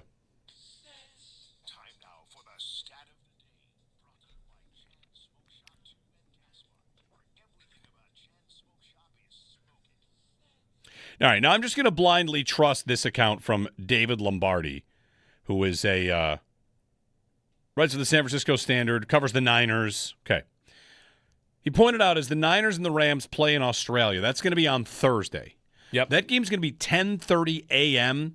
Melbourne time, so it can be on in the U.S. Mm-hmm. He pointed out if the Niners, for their Thursday night opener against the Rams, Seahawks are playing on Wednesday, if they fly directly back to California following the Australia game, they would land mid-afternoon Friday of week 1. So you'd have a long weekend at home before week 2. They play on Thursday. They come back. They're home on Friday. Mm-hmm. Full week to week 2. Mm-hmm. Melbourne to San Francisco is a 14-hour flight. And he points out that it crosses over the date line. Mm-hmm. So the Niners would land earlier than they take off. Takeoff would be noon from Australia on Wednesday, and they would land Wednesday at 8 a.m. So they could go back in time. Yeah. They would go back in time. So I don't want to hear any complaints about rest. You time travel. You're getting more. You got a free day. You got more time out of it. What that means, though, you're going back in time when you go there, right? You're losing a lot when you come back. Correct? Boy, I was not prepared for follow-up questions, Joe. I just read this guy's tweet. I don't know. Let me text my cousins. I did see someone defending the Australia idea, by the way, because of the teams that are going there, to say, like, it's not really that different than what they've been doing if you consider where the teams are coming from. A flight to London from San Francisco and Los Angeles is, like, the same. It's like a couple hours difference. Have the Western teams played in London? I think they must have at some point in the last 15 years. They haven't been, like, none of the West Coast teams have played in Europe. They had to have. I mean, it's very possible. I've got all the games here. Let me see. Yeah, the Rams. Oh, wait, hold on. They must have played at some point in London. The games that have played over there. Boy, France, Brazil, Germany. It's a lot of these games. The London games over the years. The Chargers played in London. Yeah, there you go. The Chargers, so did the Niners, so did LA to London. The Niners again. Yeah, LA to London's an 11-hour flight. It's 11 hours versus 14 hours. Like for those teams, it's not really that different. From here, it would be a massive difference, obviously. Yeah. But because of the teams they picked, Seattle's played twice in London. The Niners have played twice. The Rams have played 5 times in London. So, like, I don't really think them playing in Australia is that crazy, other than, like, they're playing at 10 o'clock in the morning in Australia. That's maybe the weirdest part. If you're there going to the game, they're playing at 10 a.m. Australia time because of the TV windows here. 803-0550 and 1-888-552-550 to join us. Jeremy and Joe, we got shots of audio courtesy of Joe Cali. It's coming up top of the hour. We run through stuff that happened around the sports world that we need to know about and sometimes not sports world. So we'll deliver you the best shots of audio of the week. Top of the hour here on WGR.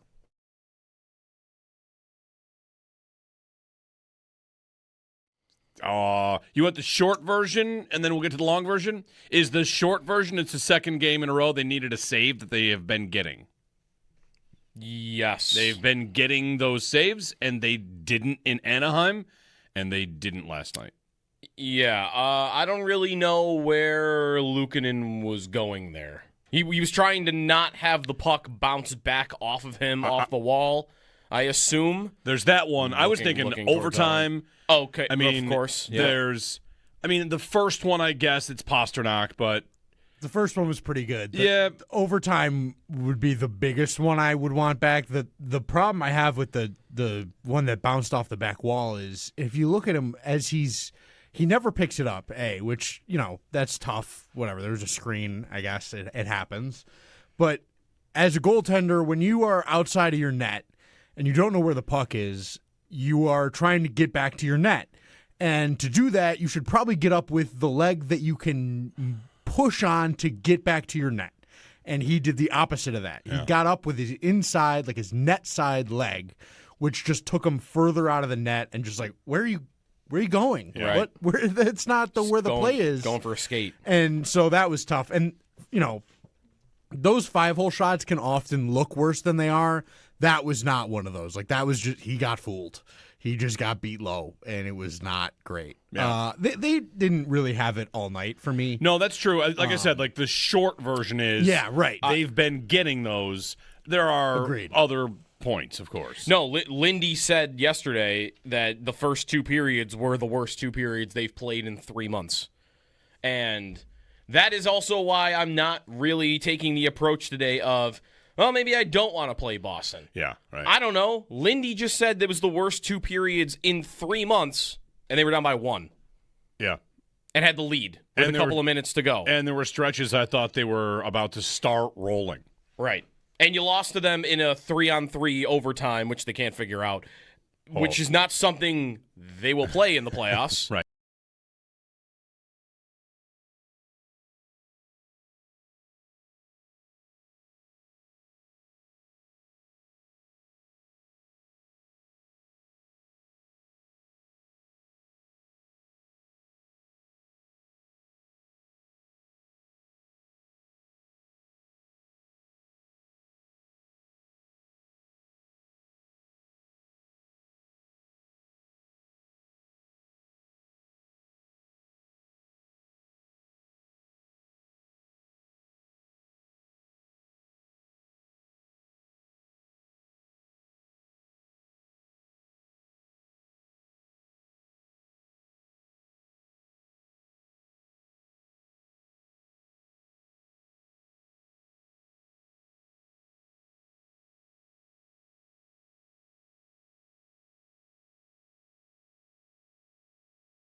16221-4WGR. Win a pair of tickets to see Bryan Adams.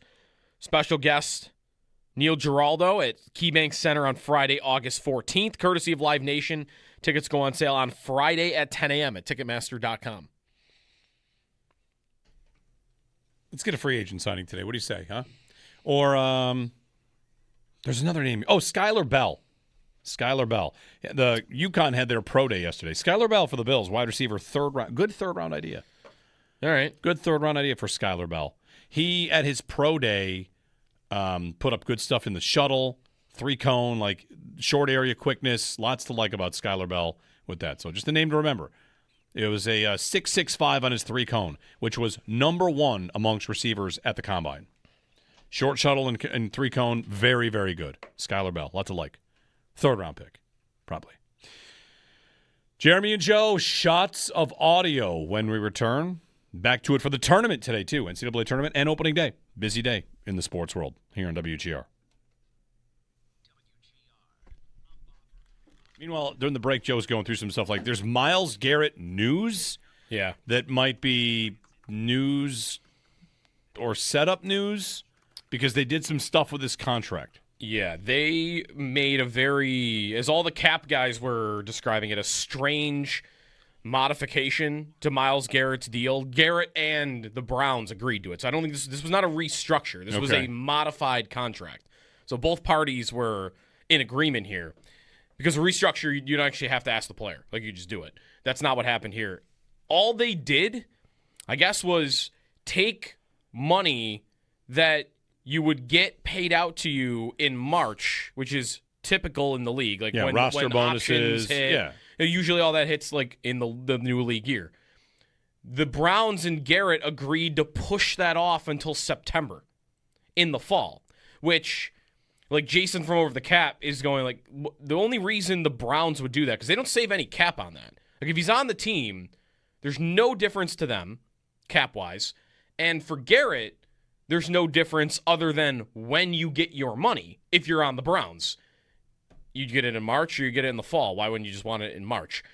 The only thing that it serves to do and change is if he's traded, because of the amount of money that you're on the hook for that you've already paid versus I don't have to pay this. I've traded him.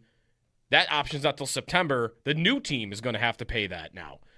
So basically the only thing it changes is cap hits and makes it more favorable and flexible for Cleveland to move him, to trade him.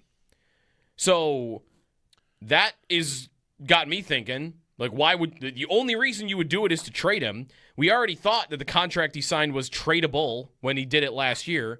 And by the way, the Browns are the team that suggested or are proposing that you are allowed to trade 5 years of draft picks at the league owner meetings. Wonder why they might want to do that. They're probably wanting a lot for this guy. And maybe they think, we want 3 first-round picks. No one's going to trade us 3 first-round picks in a row. We'll ask for your first 2 and then give us another one 5 years down the road. Whatever, like, you just might be able to get more creative with it. Or every other year. That makes sense. Or every other year. Like, I don't know. I think there could be something here.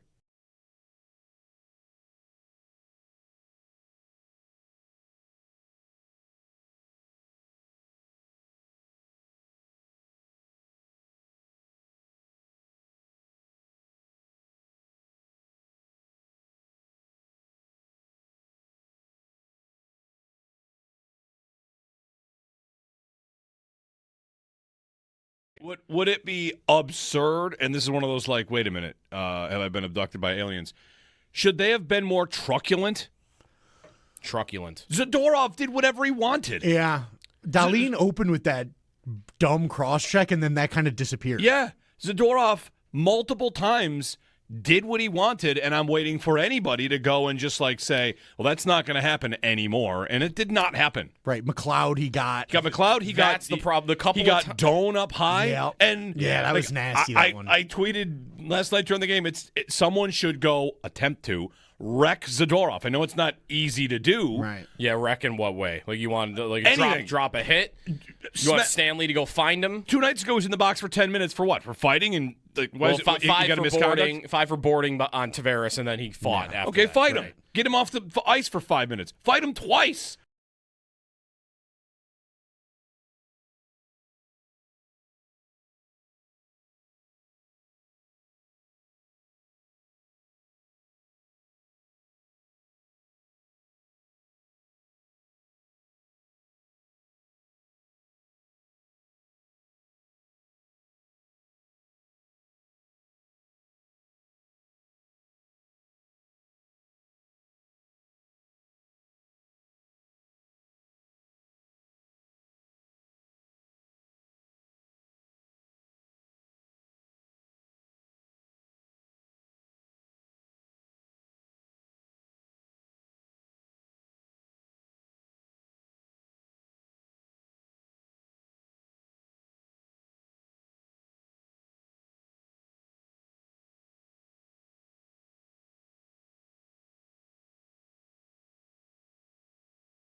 McAvoy and Zaka on the left side of Pasternak. Zaka with a shot, scores. Sabres never got the puck, and the Bruins pick up 2 valuable points. The Sabres gain 1. Sabres have dropped 2 straight in overtime. Last night was to the Bruins by a score of 4-3. They're still on top of the division and tied with Carolina for first in the conference. The homestand continues as they host the Red Wings tomorrow night. Face-off set for 7 o'clock. USA Hockey announced yesterday that Don Granato has been named the head coach of its men's national team for the 2026 World Championship in Switzerland. Granato was, of course, most recently head coach of the Sabres. The Sweet 16 begins in the men's NCAA basketball tournament tonight. 2-seed Purdue takes on 11-seed Texas at 7:10. 9-seed Iowa takes on 4-seed Nebraska at 7:30. 4-seed Arkansas takes on 1-seed Arizona at 9:45. And 3-seed Illinois takes on 2-seed Houston at 10:05.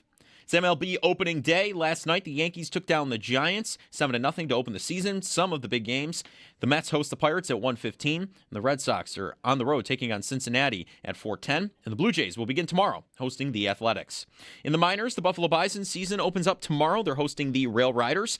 And the Rochester Red Wings open up on the road tomorrow, taking on the Jacksonville Jumbo Shrimp.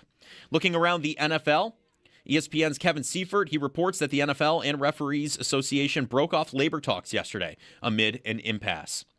Get ready to tee off without breaking the bank. The WGR VIP golf card gets you 8 amazing golf experiences valued at $321, but you can grab it now for just $129. That's 60% off. A portion of the proceeds benefit PGA Hope. Get all the details in your card today at getmyperks.com. It's your Paddock Chevrolet Sports Update. Paddock Chevrolet with you for the extra mile since 1935. I'm Joe Cali for Western New York's Voice of the Fans, WGR.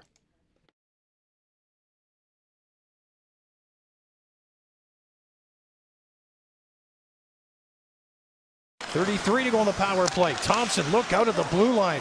Great move around Husnudinov. Thompson in front, scores!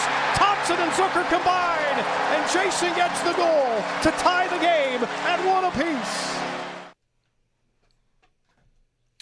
Dan Dunleavy on the call. Sabres lost last night to the Bruins in overtime. Never saw the puck in overtime. No, they never touched it, even on the face-off. I don't think they got a piece of it. Unfortunate. Luukkonen got a piece of the puck as it went into the net, right? His stick hit it? Is that something to his stick? Was he not holding it firm enough so that it almost tipped? I don't know. I got nothing. Would have liked to save. Would have liked to save there. I would have liked to see them touch the puck. Yeah. I mean, I would have just liked to see them hold the lead with 3 minutes to go. Yep. Again. I mean, Tampa is 3 points back now with 2 games in hand. But one of them against you. One against, right. And you still are up on them on points percentage. So you still are up on them on the regulation wins tiebreaker. So there's that. And you did tie Carolina last night because they had lost the night before to Montreal. Yeah, you're tied for first in the East. Right. Pretty good. So it could be worse. It could be much worse. It could be worse. This is one thing we're going to have to kind of decide about. We're going to get the shots of audio in a minute, which is right about now. I kind of told you, whatever. They're going to make the playoffs. They could do a lot of things poorly. Once they get to the playoffs, that's when it starts to matter. Let's say last night's game is a game that they take out overtime. They gave up that goal with 3 minutes left at the end of a playoff game. And then they lose it in overtime. How upset are we? How devastating does that feel to have lost a playoff game where you were leading by a goal, 3 minutes left, you battled back, you were flat, you still got it. You know, like we're going to kind of have to adjust our settings about when we're upset, when we're not upset, because everything's been so great. Right. I can't get mad at them for anything. I also want to assume they don't come out flat, right? Like, yeah, they can't play a playoff game like they played the first 2 periods of that game. I also can't imagine that they would. If they lost a game like that, it's also at home. It's at home. Like, I don't know, who am I just probably turning up the dial on blame and anger towards whoever was the culprit in letting that game get away from you. Like, I don't know, would you get more of, all right, Luukkonen, you're done for the series after a game like that? It wasn't so bad. I mean, it's 4 goals. It wasn't 7. Yeah. But would there be some of that today? The day after a playoff game, they lose like that. Is there a calling from fans to say Lyon gets the rest of the series? It's going to depend on what Lyon looked like. Well, it would definitely be he gets the next game. I think what you... Well, would you open yourself up to not just the next game? Right. Is it now, okay, if Lyon looks good in the next game, Lyon gets the next one, That's what too. I think is the more likely discussion. Right. Has Lyon earned going out of order? Any sort of a guy wins after the other guy loses, the idea of putting the guy that lost back in. Right. Like if you... Oh, and let's talk about this for a minute. Let's go inside the mind of Lindy. Alternating goalies has worked really well. Yep. Right? Lyon wins game 1. Luukkonen loses game 2. Lyon wins game 3. All of a sudden, I'm at game 4. And if I put Luukkonen in, I run the risk of being like, I got one guy that's 2-0 and one guy that's 0-2. I don't know that 0-1, yeah. No, but if he loses game 4. Oh, I see. Right. Now it's game 5 and it's Lyon again. What happens in game 6? Oh, if Luukkonen's 0-2, right, that's 3-0, Lyon. But that's what I'm saying. Like once I get to, if it's 3-0 and 0-2, all right, now let me back up one, and you can flip the names here. UPL, Lyon, whatever. The point is, if I got a goalie that has won me 2 playoff games, and in the middle, a different goalie lost the middle game. Yeah. I know if he loses 1-0, you could put all these, parameters on it. It's just a matter of I'm the head coach of a hockey team. Am I about to have a series go where I've got one guy that's won a bunch of games and one guy that's lost all the games? You'd almost want to protect the goalie from that himself on some level. Yeah, it's a really interesting. I think you need to know what you've got. You need to know your guys really well. You need to know whether Luukkonen is gonna wilt in that moment and let it get to him, or whether he's going to want to try and bounce back. Like that is the question there, is do you trust him or Lyon, whichever one? But I think it's a different answer for those two guys. I think Luukkonen is a guy that carries momentum in how he plays. And if he has a bad night, especially if it's the first playoff game or the second playoff game, and they're just trying to figure it out, and he ends up having a tough one, that could snowball on him very quickly. I think if Lyon ends up in that spot, Lyon just goes, all right, I did it. That sucked, but I got to just get back on the horse. I think Lyon is more capable of overcoming that kind of thing than Luukkonen. So I think it depends on how much Lindy thinks that, or how much their goalie coaching staff believes that, and where. There's a million factors that go into these decisions about goaltenders. Home versus away. Luukkonen's been really good at home, right? Or is it on the right? I might have that flipped. But they have a million factors that could go into, okay, this is how this went, that extend past just what was the result of their last outing. Yeah. So it will be a real, and that's, I think, the biggest reason you see coaches avoid this situation is they don't want to have to question that, and they don't want to have their team questioning that. I think that's a big deal. I think if your team is going, who's going to play net for us tonight? That's not a spot you want to be. And you want to know, all right, Luukkonen's going tonight. We trust him, and that's going to happen. If Luukkonen loses the first game he plays, I think there's going to be a question about that, and that can be an iffy path to tread. I think it will be very tempting and very hard not to. I don't even think you need to expand it out into a series to what happens in Game 5 and Game 6, if that's how it plays out. I think Game 4 of a series in that way becomes a giant question. If Lyon, hypothetically, has looked good in those wins, Games 1 and 3, and Luukkonen has the game he did last night in a Game 2, I think you're playing Lyon in Game 4. I don't think you're pushing it out. I think you. That might sound harsh. That for either one of those guys, that maybe the line would be one bad start, even if you don't want to call it a bad start. But it's a series. It's short. It's quick. I don't have room. I don't really have time to get my answer on. What are you going to bounce back? How are you going to bounce back? I don't really have time to find out that answer. If the other guy has given me 2 good games, I think I have to just go back to him and say, I don't know how Luukkonen would react to this or how Lyon would react to this, maybe poorly. But to put them on the bench and say, I know you've been great for us all year and it was only 1 game, but I got to ride with the other guy until it stops working. Yeah, you can't care about that. One thing I also thought about last night is, when's the last time a goalie got pulled? Either one of these two? Oh, it's man. Right. Ellis has been the backup every night for a long time, and we haven't seen him. No. So I don't think it's definitely before the Olympic break. Yeah, and one thing we've seen, this is Lyon in Anaheim and Luukkonen against the Ducks. Lindy said he was in the battle with us. Right. Does that change in the playoffs? Yeah. Like 100%. you're not in the battle with us anymore. Like, I need to stop. If you're not making saves, but you're battling, like too bad. Get out of there. Right. You gotta go. It's the same point Joe's making. Like, there's no margin for error. Yeah. That's why I agree. Game 4 is the swing. If you get 2 good games from one guy and 1 bad game from the other guy, Game 4 is where the decision is made. Paul in Buffalo. Before we get to our shots of audio, Paul, good morning. Good morning, guys. That was an awful game. It started so great. Like, I know, Owen, you didn't like Dahlin's cross-check 20 seconds in on Arvidsson, but first he put him on the ice with his backside. Then as he got up, he put him on the ice again. And I think that was a challenge to his teammates because the penalty kill let him down the game before. Maybe Dahlin said, I'm going to be physical to start this. You're going to kill a penalty. And he did. It was a great penalty kill. Tuck had a breakaway, hit a post, and it was all downhill from there. I don't want to go over the game. You guys have already done it so well. But I will say this. Sam Carrick, he didn't have a great night on draws, but he still has to take the draw in overtime. I don't know why Peyton Krebs took the draw. He lost it, goes off for McLeod. We never see possession before the game's done. And then one thing I want to say, TNT did a good pregame on the Sabres, and I want to agree with the great Anthony Carter. They need to mandate suits for these guys coming in. Like, they showed Tuck, Thompson, and Dahlin walking in. I mean, the fashion on these guys was not great. Not great at all. And then, you think the night before when they're showing Tampa and Andre Vasilevsky walks in looking like a Bond villain. That's the way you need to look. You need to look like a professional, like you're coming to do a professional job. We all have dad jeans, Alex Tuck. I do too. You don't wear them to the game. Guys, have a good one. You know who looked like a Bond villain last night? You know who looked like a Bond villain? Lindy.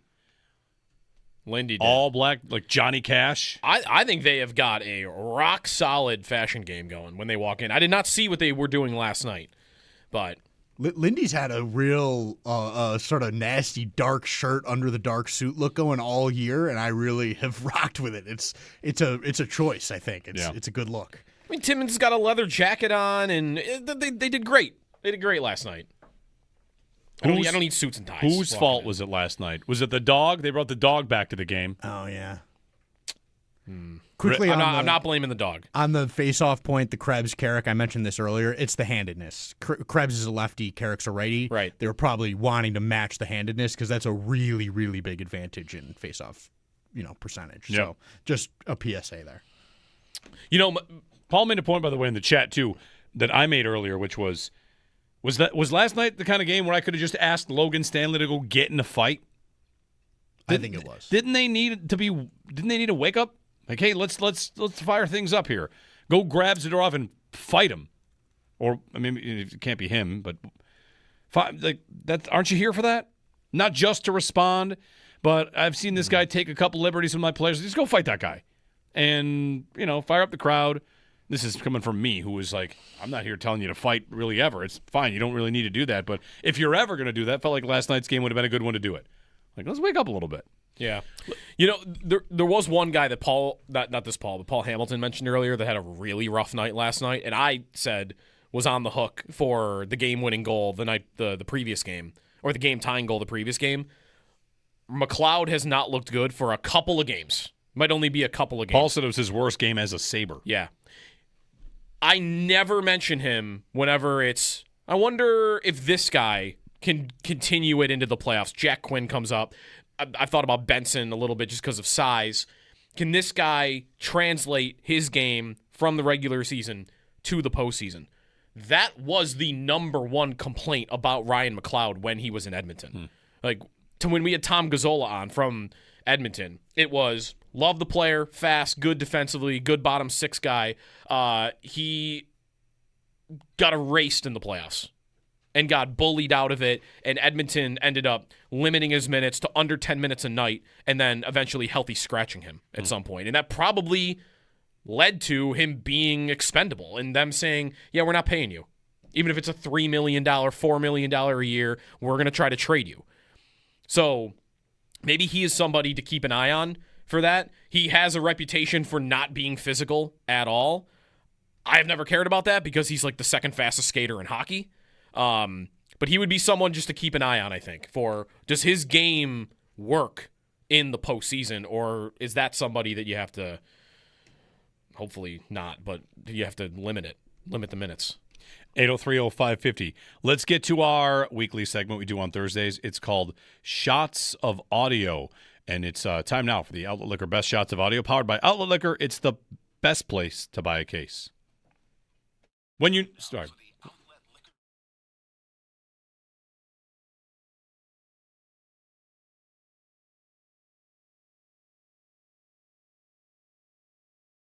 When you need to stock up, it's the place to buy a case. We turn things over to Mr. Joe Cali. All right, so we've got a little bit jumping around here. Some baseball, some football, some NCAA basketball. Quick question on the baseball. Yeah. I was told that that thing from the Addams Family was going to throw out the first pitch in the Netflix game last night. Mm-hmm. I've not seen said first pitch. I've only seen the disembodied hand riding around the dirt infield on a skateboard. Yes. Did the hand throw a pitch or not? I didn't see the first pitch. I saw it throw a bag of popcorn to somebody, so it could throw, but I didn't see the first pitch. It just kind of whipped the hand forward and threw. Yeah. There's no way it's making it to the plate, so I don't know if he actually did or not. The thing actually did, but I don't know. Imagine telling Babe Ruth that all those years ago, that was going to be going down. So we'll start. And it's not the thing. He's just Thing. He's Thing. No, the Thing is from Fantastic Four. He's the big rock dude. Oh, all right. I thought The Thing was actually an old school horror movie set in the Arctic that is pretty intense. Mm-hmm. It's really good. You never seen The Thing? No, it's a good one. It'll mess you up. No, jeez. Well, we're going to, since the Sweet 16 starts today, figured why not start with some college basketball. We always like to put, coaches who are being brutally honest on the show. So Kevin Willard, Villanova head coach, at halftime had a little, on-court interview, if you will, and it went not too great. Coach, 16 paint points for Utah State. How do you keep them out?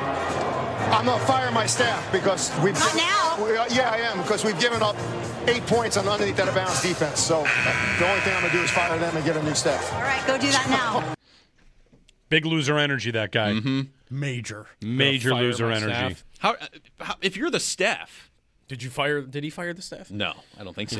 I feel like we would have heard that more would about have it been if a that bigger was the story case. if it actually happened. But, yeah, not a great vibe coming from there. We jump to the NFL now. Tua Tagovailoa made his first media appearance since signing with the Falcons. And he was asked about his last season in Miami and what the vibe exactly was. And he had an interesting response. What it was like last season in Miami and how that might have shaped the season that you had? I don't want to get too much in depth with things that were going on, but it was unique in a sense. It was unique. Unique in what way? In a lot of ways. We'll go to Terrence Moore. He starts maniacally chuckling at the end of his response. I don't want to get in too in depth, but it was unique. Unique how? It's a good follow-up. Mm-hmm. It is. Unique in a lot of ways. Not a good answer. No. And then laughing about it afterwards? Yeah. Sounds like the same good. old to me. That's what the reporter should have said. You really haven't presented any unique nature other than just kind of brushing it off like anybody and now would. giggling about it. Right. Yeah. Like a weirdo. Yes. Does he start for them week 1? Yeah, I think so. Penix might not be healthy. Yeah. What if Penix is healthy? It says it's going to be an open competition. They reported that a couple weeks ago. Open competition. Okay. Here we go. Yeah. Open competition season. Between a couple of lefties. Yeah. Let's go. They have the majority share of left-handed quarterbacks in the NFL. Mm-hmm. Dylan Gabriel, the other. All right, we go to baseball now. This is wrapping up spring training. It's opening day, a little bit of a celebration. The announcers for the Twins weren't really there was an interesting comment made because someone chose a different kind of a uniform choice, and it really caught my attention catching the broadcast. So good start for the Twins here in the 4th inning. You ever seen Buck with his pants down? No. Like in shorts? No, like he's got no socks showing. His bottom of the pants were rolled all the way down instead of showing the majority of socks. Ah. Yes. That was maybe not the way to put it then. Phrasing here. Yeah, yes. Phrasing. Yes. So that caught my ear. And then also, we've been talking about replay officiating all week. Oh, boy. And this is a big one from this umpire. He called it a ball. I'll say that beforehand. But this gets a little weird. So here we go. Mooney takes a ball, and Patrick Bailey's challenging this one. San Francisco is challenging the ball call. Please be a strike.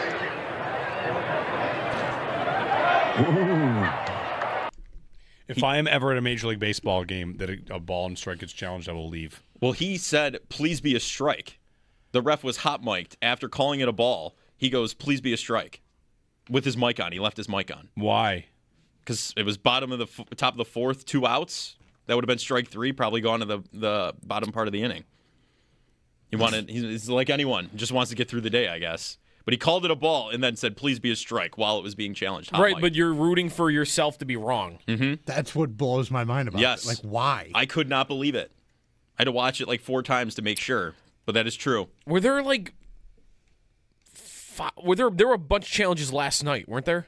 I think I'm not entirely sure because I was bouncing back and forth. Netflix missed the first one. Yes, they did. Oh, they were doing an I interview did see that. and missed the first one. They missed some hits, all of that. It was a pretty rough broadcast from them, but the challenge. There was the first MLB challenge. I know that last night, like in the regular season, but there were more probably. Yeah, they were doing like an interview while the first challenge of the MLB season was. Mm-hmm. This is the one that is not going to last long. It is going to be ABS alone. Soon. Yeah, like it has to be. The umpires are going to get out of there. What's the argument against that? The variance I in don't know. strike zone size is too much right now, or something like that. Like for a guy like Aaron Judge, and then someone who's like 5'10", that system has to know the height and width of the strike zone. But they have that figured out enough to be using it on challenges. Sure. Yes. So why aren't they able to just use it? That's a good question. That's where I think this is all testing ground. Let's see how this goes this year, and if it's not a disaster, we're just gonna do this. This is what we're doing all the time. It is no umpire. ABS is just going to tell us ball or strike. That's it. Now and then no more challenges. Yeah, you can't challenge it. That it is the challenge. You have umps rooting against their own calls on the field as well. Right. So maybe he's rooting for the strike because he wants to be wrong, so that ABS does take over and he can just go to retirement and go to a beach somewhere. Could be. Aren't those guys? Aren't those part timer? Is that? I don't know the about MLB baseball. part time umps and they have full-time jobs outside of it? Isn't it an NFL situation? It might be. MLB umpires are full-time employees. Oh, wow. Okay. All right. Well, that's they have 162 games. They have 10 times more games. Very good point. Than an NFL official works. Very good point. 20 days a year. It's like moonlighting at Yankee Stadium. Yes. Like, I got to get back to work tomorrow morning. It's going to call early. Crunch these. So they are full-time. So I guess if they get replaced, got to hit my quota little tomorrow. retirement and I learned with it. yesterday that the player that has been subject to the most called strikes that were actually outside the zone, you know who that is? Called strikes that were outside the that zone? would not upon challenges. Is it somebody small? No. Big. Like I would have guessed Altuve. It's Judge. Oh, it's the opposite. Judge has been called for the most strikes against him on balls that were not in the strike zone since he's been in the league. Right. There was even a lot of that last night. Interesting. Watching, it was all up high stuff. They were calling strikes, and it was way out of the strike zone. That's because he's big. Yeah, I guess so. Yeah. But his strike zone is bigger. Right. So I used to. They make it too big. They're making it too. Okay. Mm-hmm. I had a coach when I was a baseball player before I was a hockey player, and I had coaches tell me, "You're big. You have to swing at everything because umps will just call everything a strike on you. Your strike zone's too big. They don't have the eye for it. So that if it's close, they're going to call it a strike. It's just how it is. You got to swing." But that's the shots of audio for this week. All right. But opening day is tomorrow. Even though there was a game last night. Last night was opening night. And there are games today. Today's opening day. Today's opening day. Are they spring training? Today's opening day. Yeah. Thank you. And then it's like opening weekend, really. Right. Tomorrow is the Jays open tomorrow. What you're supposed to do today is Skeens pitching, though, because you're supposed to bet on the Mets. The Mets always win on opening day. Skeens must be pitching. Skeens is, I believe, pitching. Well, this is unstoppable force meets an immovable object because the Mets have the best opening day record in baseball of any team, I think. They always win on opening day. Really? Yeah. I did not know that. Let's go White Sox. I got some White Sox action this year. White Sox action? I got some White Sox action. Need 70 wins. It's not much, right? 70 wins. It starts today against the Brewers. Yeah. Afternoon baseball. Hey, the Bisons are opening up tomorrow. We got tickets to give away? We do. Let's do that. Caller number 5 to 716-221-4WGR. We'll get a pair of tickets, 4-pack of tickets to see the Bisons tomorrow at Salem Field. They take on the Scranton Wilkes-Barre Rail Riders. First pitch, 1:05. Tickets courtesy of the Buffalo Bisons. And they also have the 50-degree guarantee, where if it does not hit 50 degrees, you get tickets to another game, right? And it is not going to hit 50 degrees tomorrow. It does not appear. High of 43. So 50-degree guarantee. But 4-pack of tickets, 716-221-4WGR. The Scranton Wilkes-Barre Rail Riders. I'm inclined to immediately look and see what all the teams are named these days. The minor league teams? I heard Jumbo Shrimp in the update earlier. It did like a double take. Who are the Jumbo Shrimp? I don't know. This would be a fun game where I give you a fake name or a real name. You have to guess if it's an actual minor league baseball team or not. Yeah, Jacksonville Jumbo Shrimp is the team name. Joe Callie's on the phone right now. So like, how do you like the Salem Ridge Yaks? Ridge Yaks? Yeah. What? Yeah, the Ridge Yaks. That's a team right now? Is it? Oh. That's what I'm asking you. Oh, I see. Oh, is it real or not? No, I didn't have time to actually do this. Oh. The Tampa Tarpons. What is a tarpon? I don't know. It's a fish. It's actually a really big fish, I think. A tarpon? I think tarpon. T-A-R-P-O. Oh, tarpon. Yeah, sorry, tarpon. Okay. Oh, okay. Yes. Sorry, tarpons. Tarp on is the okay. Actually, that should be their alt logo, where they it's rainy and they put little tarps on. Yep. The tarpons. Yeah, Tampa Tarpons. Why did I say tarpons? Who knows? More team names here. The Sugarland Space Cowboys. It's good. That's a minor league team. Their logo is pretty cool. The Hub City Spartan Burgers. Albuquerque had an interesting one, and I can't remember. Adams? I mean, might have been the Adams. The Pacific Coast League has the best names. How about the Wichita? No offense to the international, but you got the Albuquerque Isotopes. Isotopes, that's what it was. You've got, speaking of Vegas earlier, you got the Las Vegas Aviators, the Round Rock Express. How about the Wichita? The Sugarland Space Cowboys. The Wichita Wind Surge. You know, like that. That's a terrible. That's a terrible that's name. Horrible. That's a horrible name. The Columbus Clingstones. Don't like that either. I don't know what these things are. I don't even. Yeah. The Eastern League has the Akron Rubber Ducks, the Binghamton Rumble Ponies, Hartford Yard Goats, the Hartford Yard Goats, the New Hampshire Fisher Cats. This is a pretty good league for this. I like the Reading Fightin' Phils, Fightin'. I think that's Reading. Richmond Flying Squirrels. If we go long enough, each of us will mispronounce one of the names of these teams. Yes. The Biloxi Shuckers. I like that. Okay. The Wisconsin Timber Rattlers. The Ontario Tower Buzzers. Oh, how could Whoa. That's awesome. Also, how could we forget the Rocket City Trash Pandas? Yes. Yeah. That's my favorite one. I'm just waiting for that one. It's a good one. The Tower Buzzers, huh? The Ontario Tower Buzzers. I gotta find my Isotopes hat. My The Albuquerque Texas Isotopes League hat. has got the Amarillo Sod Poodles. Yeah. Yes. Heard of them. Playing for that in my MLB franchise right now on the good old. This is the league with your Wichita Wind Surge. Wichita Wind Surge is horrible. Like 0 out of 10. Wind Surge. I think it's got a good logo.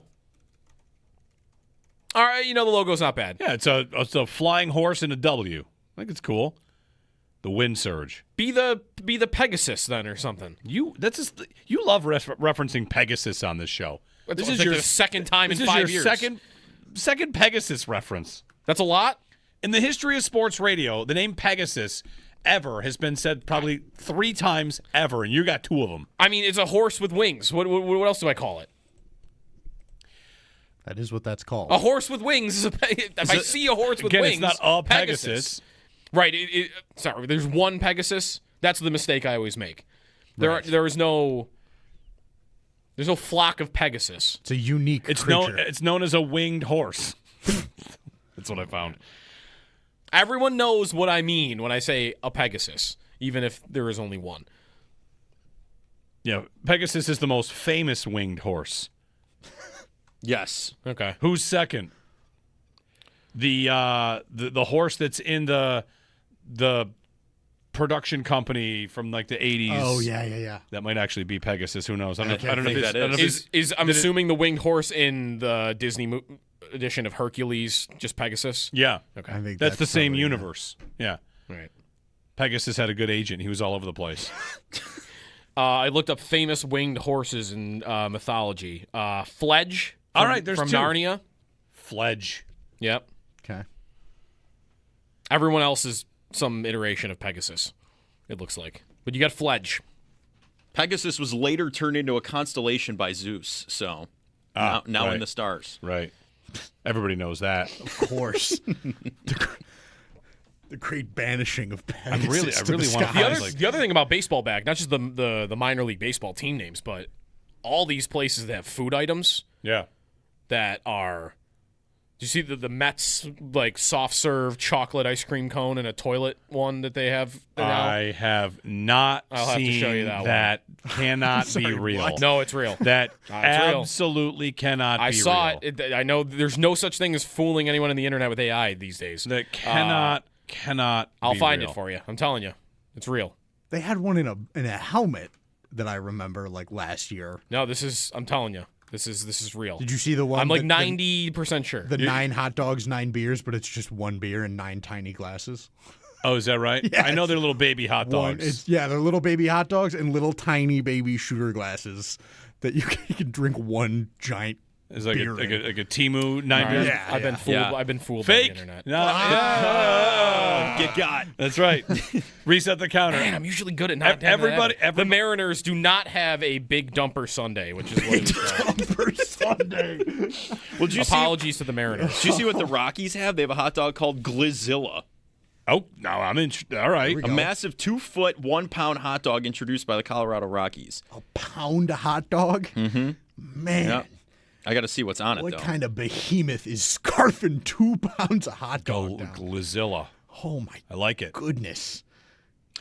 All right, we got to get a break in 803-0550 on, anything you hear here. It's Jeremy and Joe on WGR.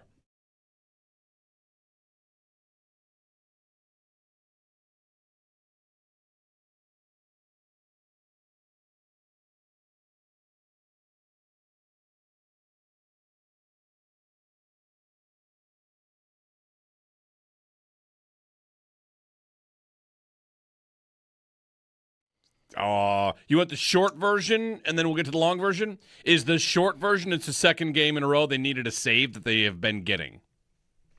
Yes. They've been getting those saves, and they didn't in Anaheim, and they didn't last night.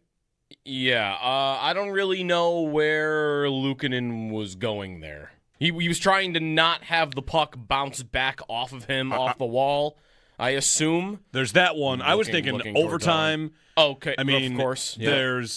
The first one, I guess, it's Pasternak, but The first one was pretty good. Yeah. Overtime would be the biggest one I would want back. The problem I have with the one that bounced off the back wall is if you look at him as he never picks it up, which, that's tough. Whatever. There's a screen, I guess. It happens. But as a goaltender, when you are outside of your net and you don't know where the puck is, you are trying to get back to your net. And to do that, you should probably get up with the leg that you can push on to get back to your net.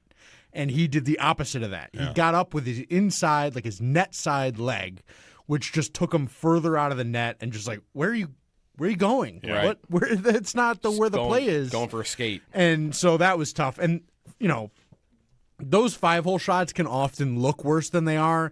That was not one of those. Like, that was just, he got fooled.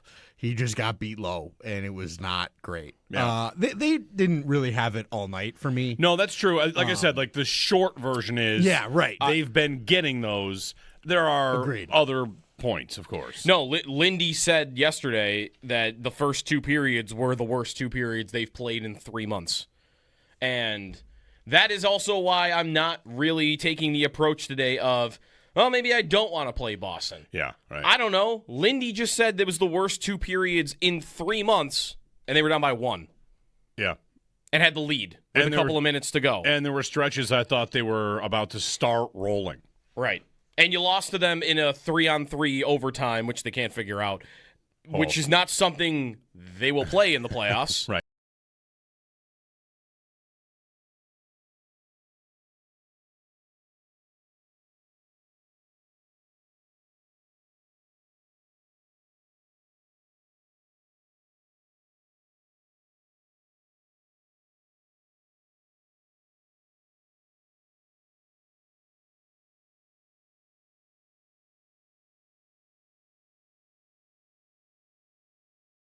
I wonder if when we get to the playoffs, if they give up late goals, the story of the season will be that it feels like that's their kryptonite. even games they win when they're up 3-0, like Vegas, right? 3-0 to 3-2, whether it's they're too conservative or they squeeze the sticks too tight. Like, you can kind of create whatever narrative you have. I'm not even sure that the numbers bear it out that they're any more problematic in this department than any other team. But I feel like a good conversation that, I don't know, fans might be having is like, it seems like we always give up goals late. Like, teams aren't – I know that their record when they have the lead is incredible, right? Mm-hmm. They get the lead, they win all the time. And last night's game is a game that extends the streak of consecutive games with the lead. Just happens to be the second consecutive game with the lead that they lose. So, I don't know. I mean, they give up, just looking very quickly, they give up more – they have the highest rate of expected goals against when leading this season in the NHL. They have not led the most. I mean, they are near the top. If you did it by, like, how often they are leading in a game and what they are giving up in terms of chances and like what's their goal differential? I guess that'd be different because if you have a 1-0 lead and you move it up to 5-0, then that's, whatever. Yeah, they're sitting there with Montreal with, like, they give up a lot when they're leading. Yeah. Part of that is they build such big leads. That's been, I think, the thing all year with them. And it's been too big of a lead, really, to totally give up. It's a 3-goal lead that becomes a 1-goal lead with a minute to go. There are a lot of those. Now you're recently getting a couple where it's actually costing you. It's costing you points because it was only by 1. So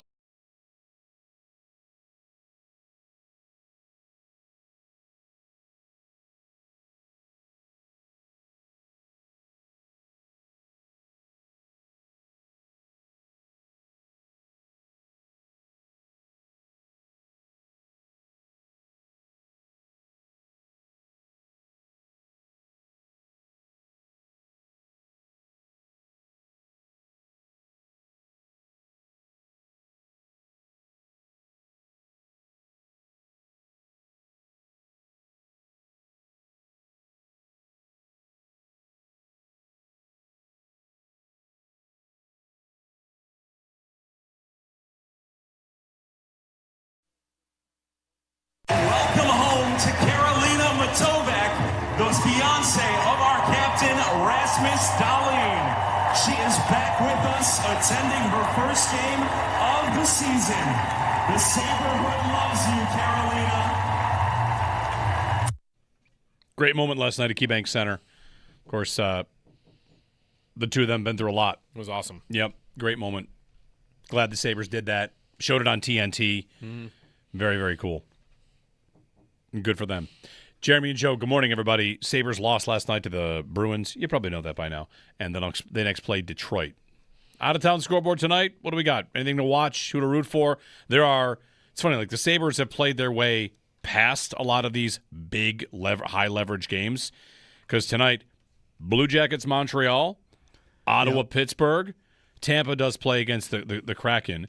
Islanders play at home against the Stars.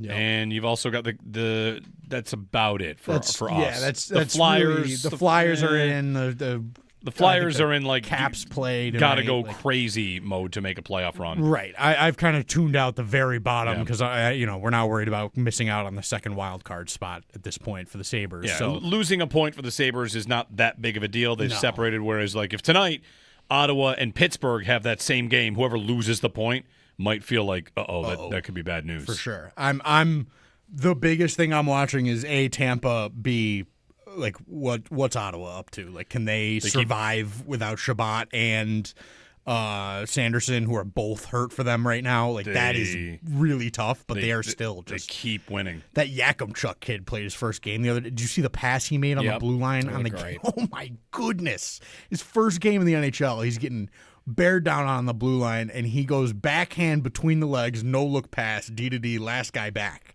and connects, and it ends up in the back of the net. And it was a real nutsy play. They've won 5 out of 6. Play Pittsburgh tonight, and then they have the Florida trip, Tampa, Florida, right, and then host the Sabres. So like the next 4 games for Ottawa, like big, and then it's actually Ottawa's got a tough schedule. Yeah, right for this like. So I just mentioned Pittsburgh, Tampa, Florida, Buffalo, Minnesota, Carolina, Tampa. Ottawa's got a run in here that is tough. For sure. So anyway, 803-0550. They are now, like the hockeystats.com has their site odds on who will play in round one. Boston went up last night with that result. Okay. The odds of the Sabres playing the Bruins did go up, but it is still Montreal number 1 and Ottawa number 2 at the moment. And then Boston, Detroit, and then you get your Metro teams. The Metro teams, they just don't have as very likely to play against the Sabres or the Lightning. The odds of the 2 wildcard teams being out of the Atlantic are high. Because right now, like Boston's in the first Atlantic spot, they're higher than both Metro teams. But again, this is where the Metro has a couple of additional spots that are kind of up for grabs because the bar is a little bit lower. So, I don't know. I think Boston still feels like my favorite idea. I know they won last night. Yeah, I still think Boston's my favorite idea. Not overly concerned about that. Do you want to pick some college basketball games based on the alumni again? Yes. Love that. Right? Like, I've got it for you. Who's left? It's all big schools. Power 5 teams. Joe Kelly, hit some college basketball music if you would.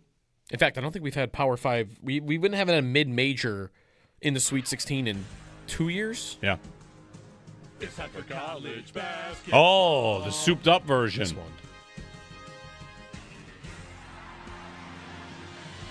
It's time for college basketball where points are scored. 2 or 3. It's time for college basketball on TV right now. It's time for college basketball. It's bracket time. Did you pick an upset? If you did, then oh boy, time for the game. You like that? You sounded so much more excited about brackets. Yeah, back I was then. going to say, you don't even fill them out anymore. I think in that I was pretending to be Colin Cowherd in that when we did that like just 20 years ago. Over here in the 93rd percentile for my bracket. Oh, wow. Didn't watch a lick of basketball Everyone's all year. so impressed. I'm in the 93rd percentile. What'd you do? I picked all the top seeds. Congrats. It's just, interesting strategy on picking your bracket. I just want to pick the better teams. Yeah. How that's gone. Well, I got an upset. Real visionary stuff. All right. Sorry, if Illinois wins the national championship, you're going to hear all about it from me. So who do you want here? Who do you like? Well, what's the first game tonight? Let's see. Texas and Purdue. Matthew McConaughey, of course. Texas, the 11 seed. Oh, he will be there, right? Yeah. Like 1,000% chance he'll be there. That is Matthew McConaughey against Purdue, you say? Yep. Drew Brees. Yeah, Drew Brees pretty good. Sorry, I've got the wrong year bracket up here. We'll pull this back up. This is like the Cinderella tonight. Texas is on 11. Woody Harrelson. McConaughey against Harrelson? For which? For Purdue. For Purdue. Wow. We got the True Detective game? Wow. Will they both be there? I mean, come on. That is you gotta be there. A True Detective. That is a great matchup. Come on. Is that a good rewatch? You know what? I have been thinking about rewatching season 1 because it probably is an amazing rewatch. I've never rewatched it. I bet I forgot almost everything that happened. It's so good. All right. It's so good. I'm going to give that a spin at some time. It was better. It was even better than I remembered it being. That's how good it was. It was so good. All right, what's our next matchup? Iowa and Nebraska is tonight. Okay. The way to do this would be give the celebrity, and we have to guess which of the two teams. We did consider that before. But like Iowa and Nebraska, I mean, like they're not the same, but they're also like the same, right? Yeah. All right. Iowa's got a bunch of Pulitzer Prize winners. I'm seeing Tom Arnold for Iowa. Okay. You know who Tom Arnold even is? Yes. Best damn sports show. Period. What is it? It's wild. Yes, that's probably right to know him from that. I know him from Soul Plane. I don't know what that is. Gene Wilder. It's wild that's where I know him from? Yeah. What else would I know him from? He was an actor before that. Before that was like he was 1991. I know. He was Roseanne's husband. That was Tom Arnold. He's in True Lies. I didn't expect you to. It's fine. America did. For better or for worse. Iowa against who was it? Nebraska. Famous Nebraska alumni. Oh, he was in Kicking and Screaming. I remember him. There you go. Johnny Carson. Oh, wait, he was in Kicking and Screaming as the host of Best Damn Sports Show, period. There you go. So maybe I don't know him for much. Do we have a good Nebraska one? Johnny Carson. Johnny Carson. That's good. The late. Arkansas and Arizona tonight. It is funny. I kind of want to just go to like NFL alumni, but I think that's cheating. Like Ryan Mallett. John Daly is Arkansas. Okay. And who is the other team? Arizona. John Daly against Steve Kerr. I feel like athletes don't count, although John Daly's an athlete. Is he? Kristen Wiig. Kourtney Kardashian. Okay. John Hughes, filmmaker. Illinois against Houston is tonight. My Fighting Illini. Let's go Illinois. Lovie Smith was once the coach. Yeah. Dennis Quaid for Houston. That's what I've got for you. All right. And Big Bang Theory. Jim Parsons. Nate Oates is up for the North Carolina job. Wow. He's the second betting favorite. Be a good hire. Yeah. Is that the biggest job in the country? Second biggest job, right? Duke's probably number one. Whatever. Yeah. It's close. All right. Extendo Sports on the way. Enjoy the tournament tonight. Opening day in baseball. A lot of college basketball. Sabres have the night off. They'll play Detroit tomorrow. You can hear that game here on WGR.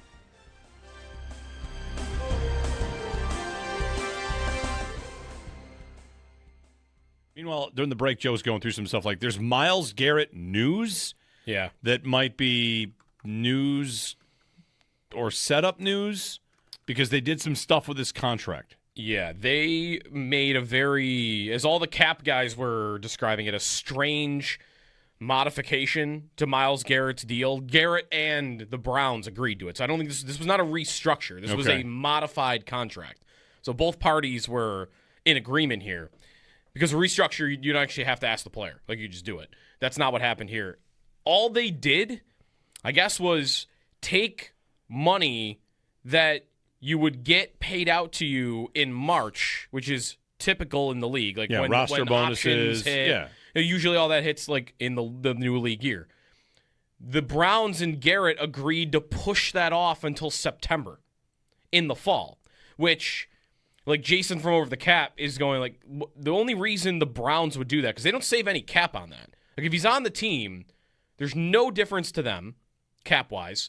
And for Garrett, there's no difference other than when you get your money if you're on the Browns.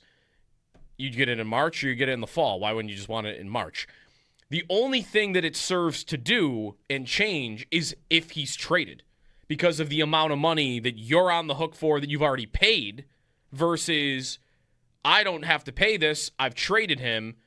That option's not till September. The new team is going to have to pay that now.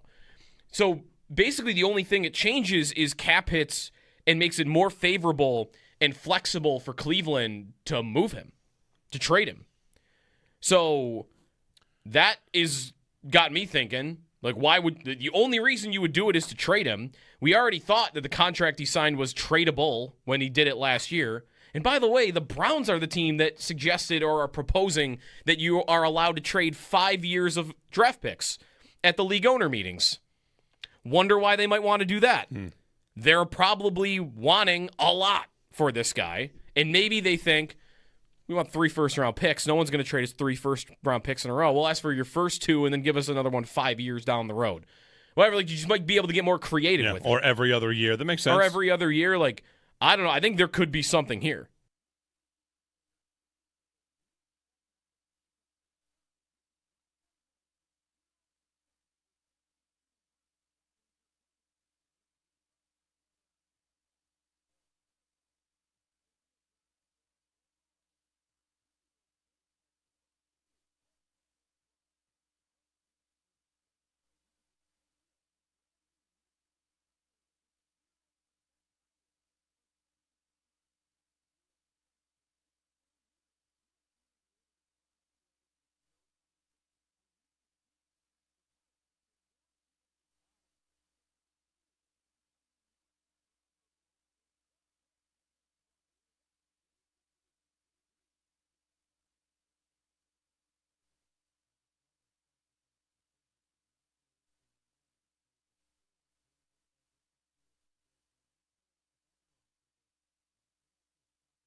Portions of WGR programming are brought to you by the American Lung Association's Fight for Air Climb on May 9th at Salem Field. 500 steps, 1 mission, 0 excuses. The Fight for Air Climb Buffalo at Salem Field steps off on May 9th. Be the athlete your fitness tracker wants you to be. Register at climbbuffalo.org. That's climbbuffalo.org.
All right, Extendo Sports, wrapping things up, passing off to the Northtown Automotive Extra Point Show in just a moment. Opening day in Major League Baseball. Enjoy it. Games at 1:10 today. So sports start like, yeah. You got baseball on, afternoon baseball. I love afternoon baseball. Although, I might want it to be like 65 degrees if you're going to get afternoon baseball. Mm-hmm. Have you noticed any of the Wembanyama MVP stuff the last couple days? A little bit. He gave a 3 bullet point answer for like 2 minutes on why he believes he's the MVP. And everyone loved it. I loved it. But generally, I feel like that's the thing you get destroyed for doing. You haven't played in a playoff game yet. You're out here talking about how you're the best, how I've dominated the champions 3 times this year. Isn't that usually the thing that gets... Like, I feel like if LeBron did that, he would just get relentlessly roasted for it. I don't know what it is. It might be just he's so tall and everyone just assumes he's going to win all the championships. We're like, yeah, he's probably right. You hear what that guy said? Yeah, it's nuts. But he's tall. He's 7'7", so... Tall. Yeah. He has lived up to the hype. He's... exceeded it? Every time he's on TV, I'd make a point to watch at least a little. He is unbelievable. He has more blocks since the All-Star break than any other team. That sounds good. That sounds like a good player. Yeah. He's going to win all the championships. Why do teams tank? This guy. For a 14% chance at that. Yep. Right? If you eliminated the smoothed odds, you'd have fewer teams that think they have a chance at it. It's the anniversary of the Coyotes game, by the way, coincidentally. Is it really? We should have definitely done more with that. Yeah, it's the anniversary of the it's the 11-year anniversary. What a great day that was. It was great. Apologies to Mike Weber. Right. All right. Yeah. We'll be back tomorrow for a it's not really a football Friday, but Sabres and Red Wings preparations for a weekend of hockey could be big for the Sabres. Check the out-of-town scoreboard, and of course, waiting on some more free agency. I still think the wave 2 is coming soon. It's a matter of time. Jeremy and Joe back tomorrow here on WGR.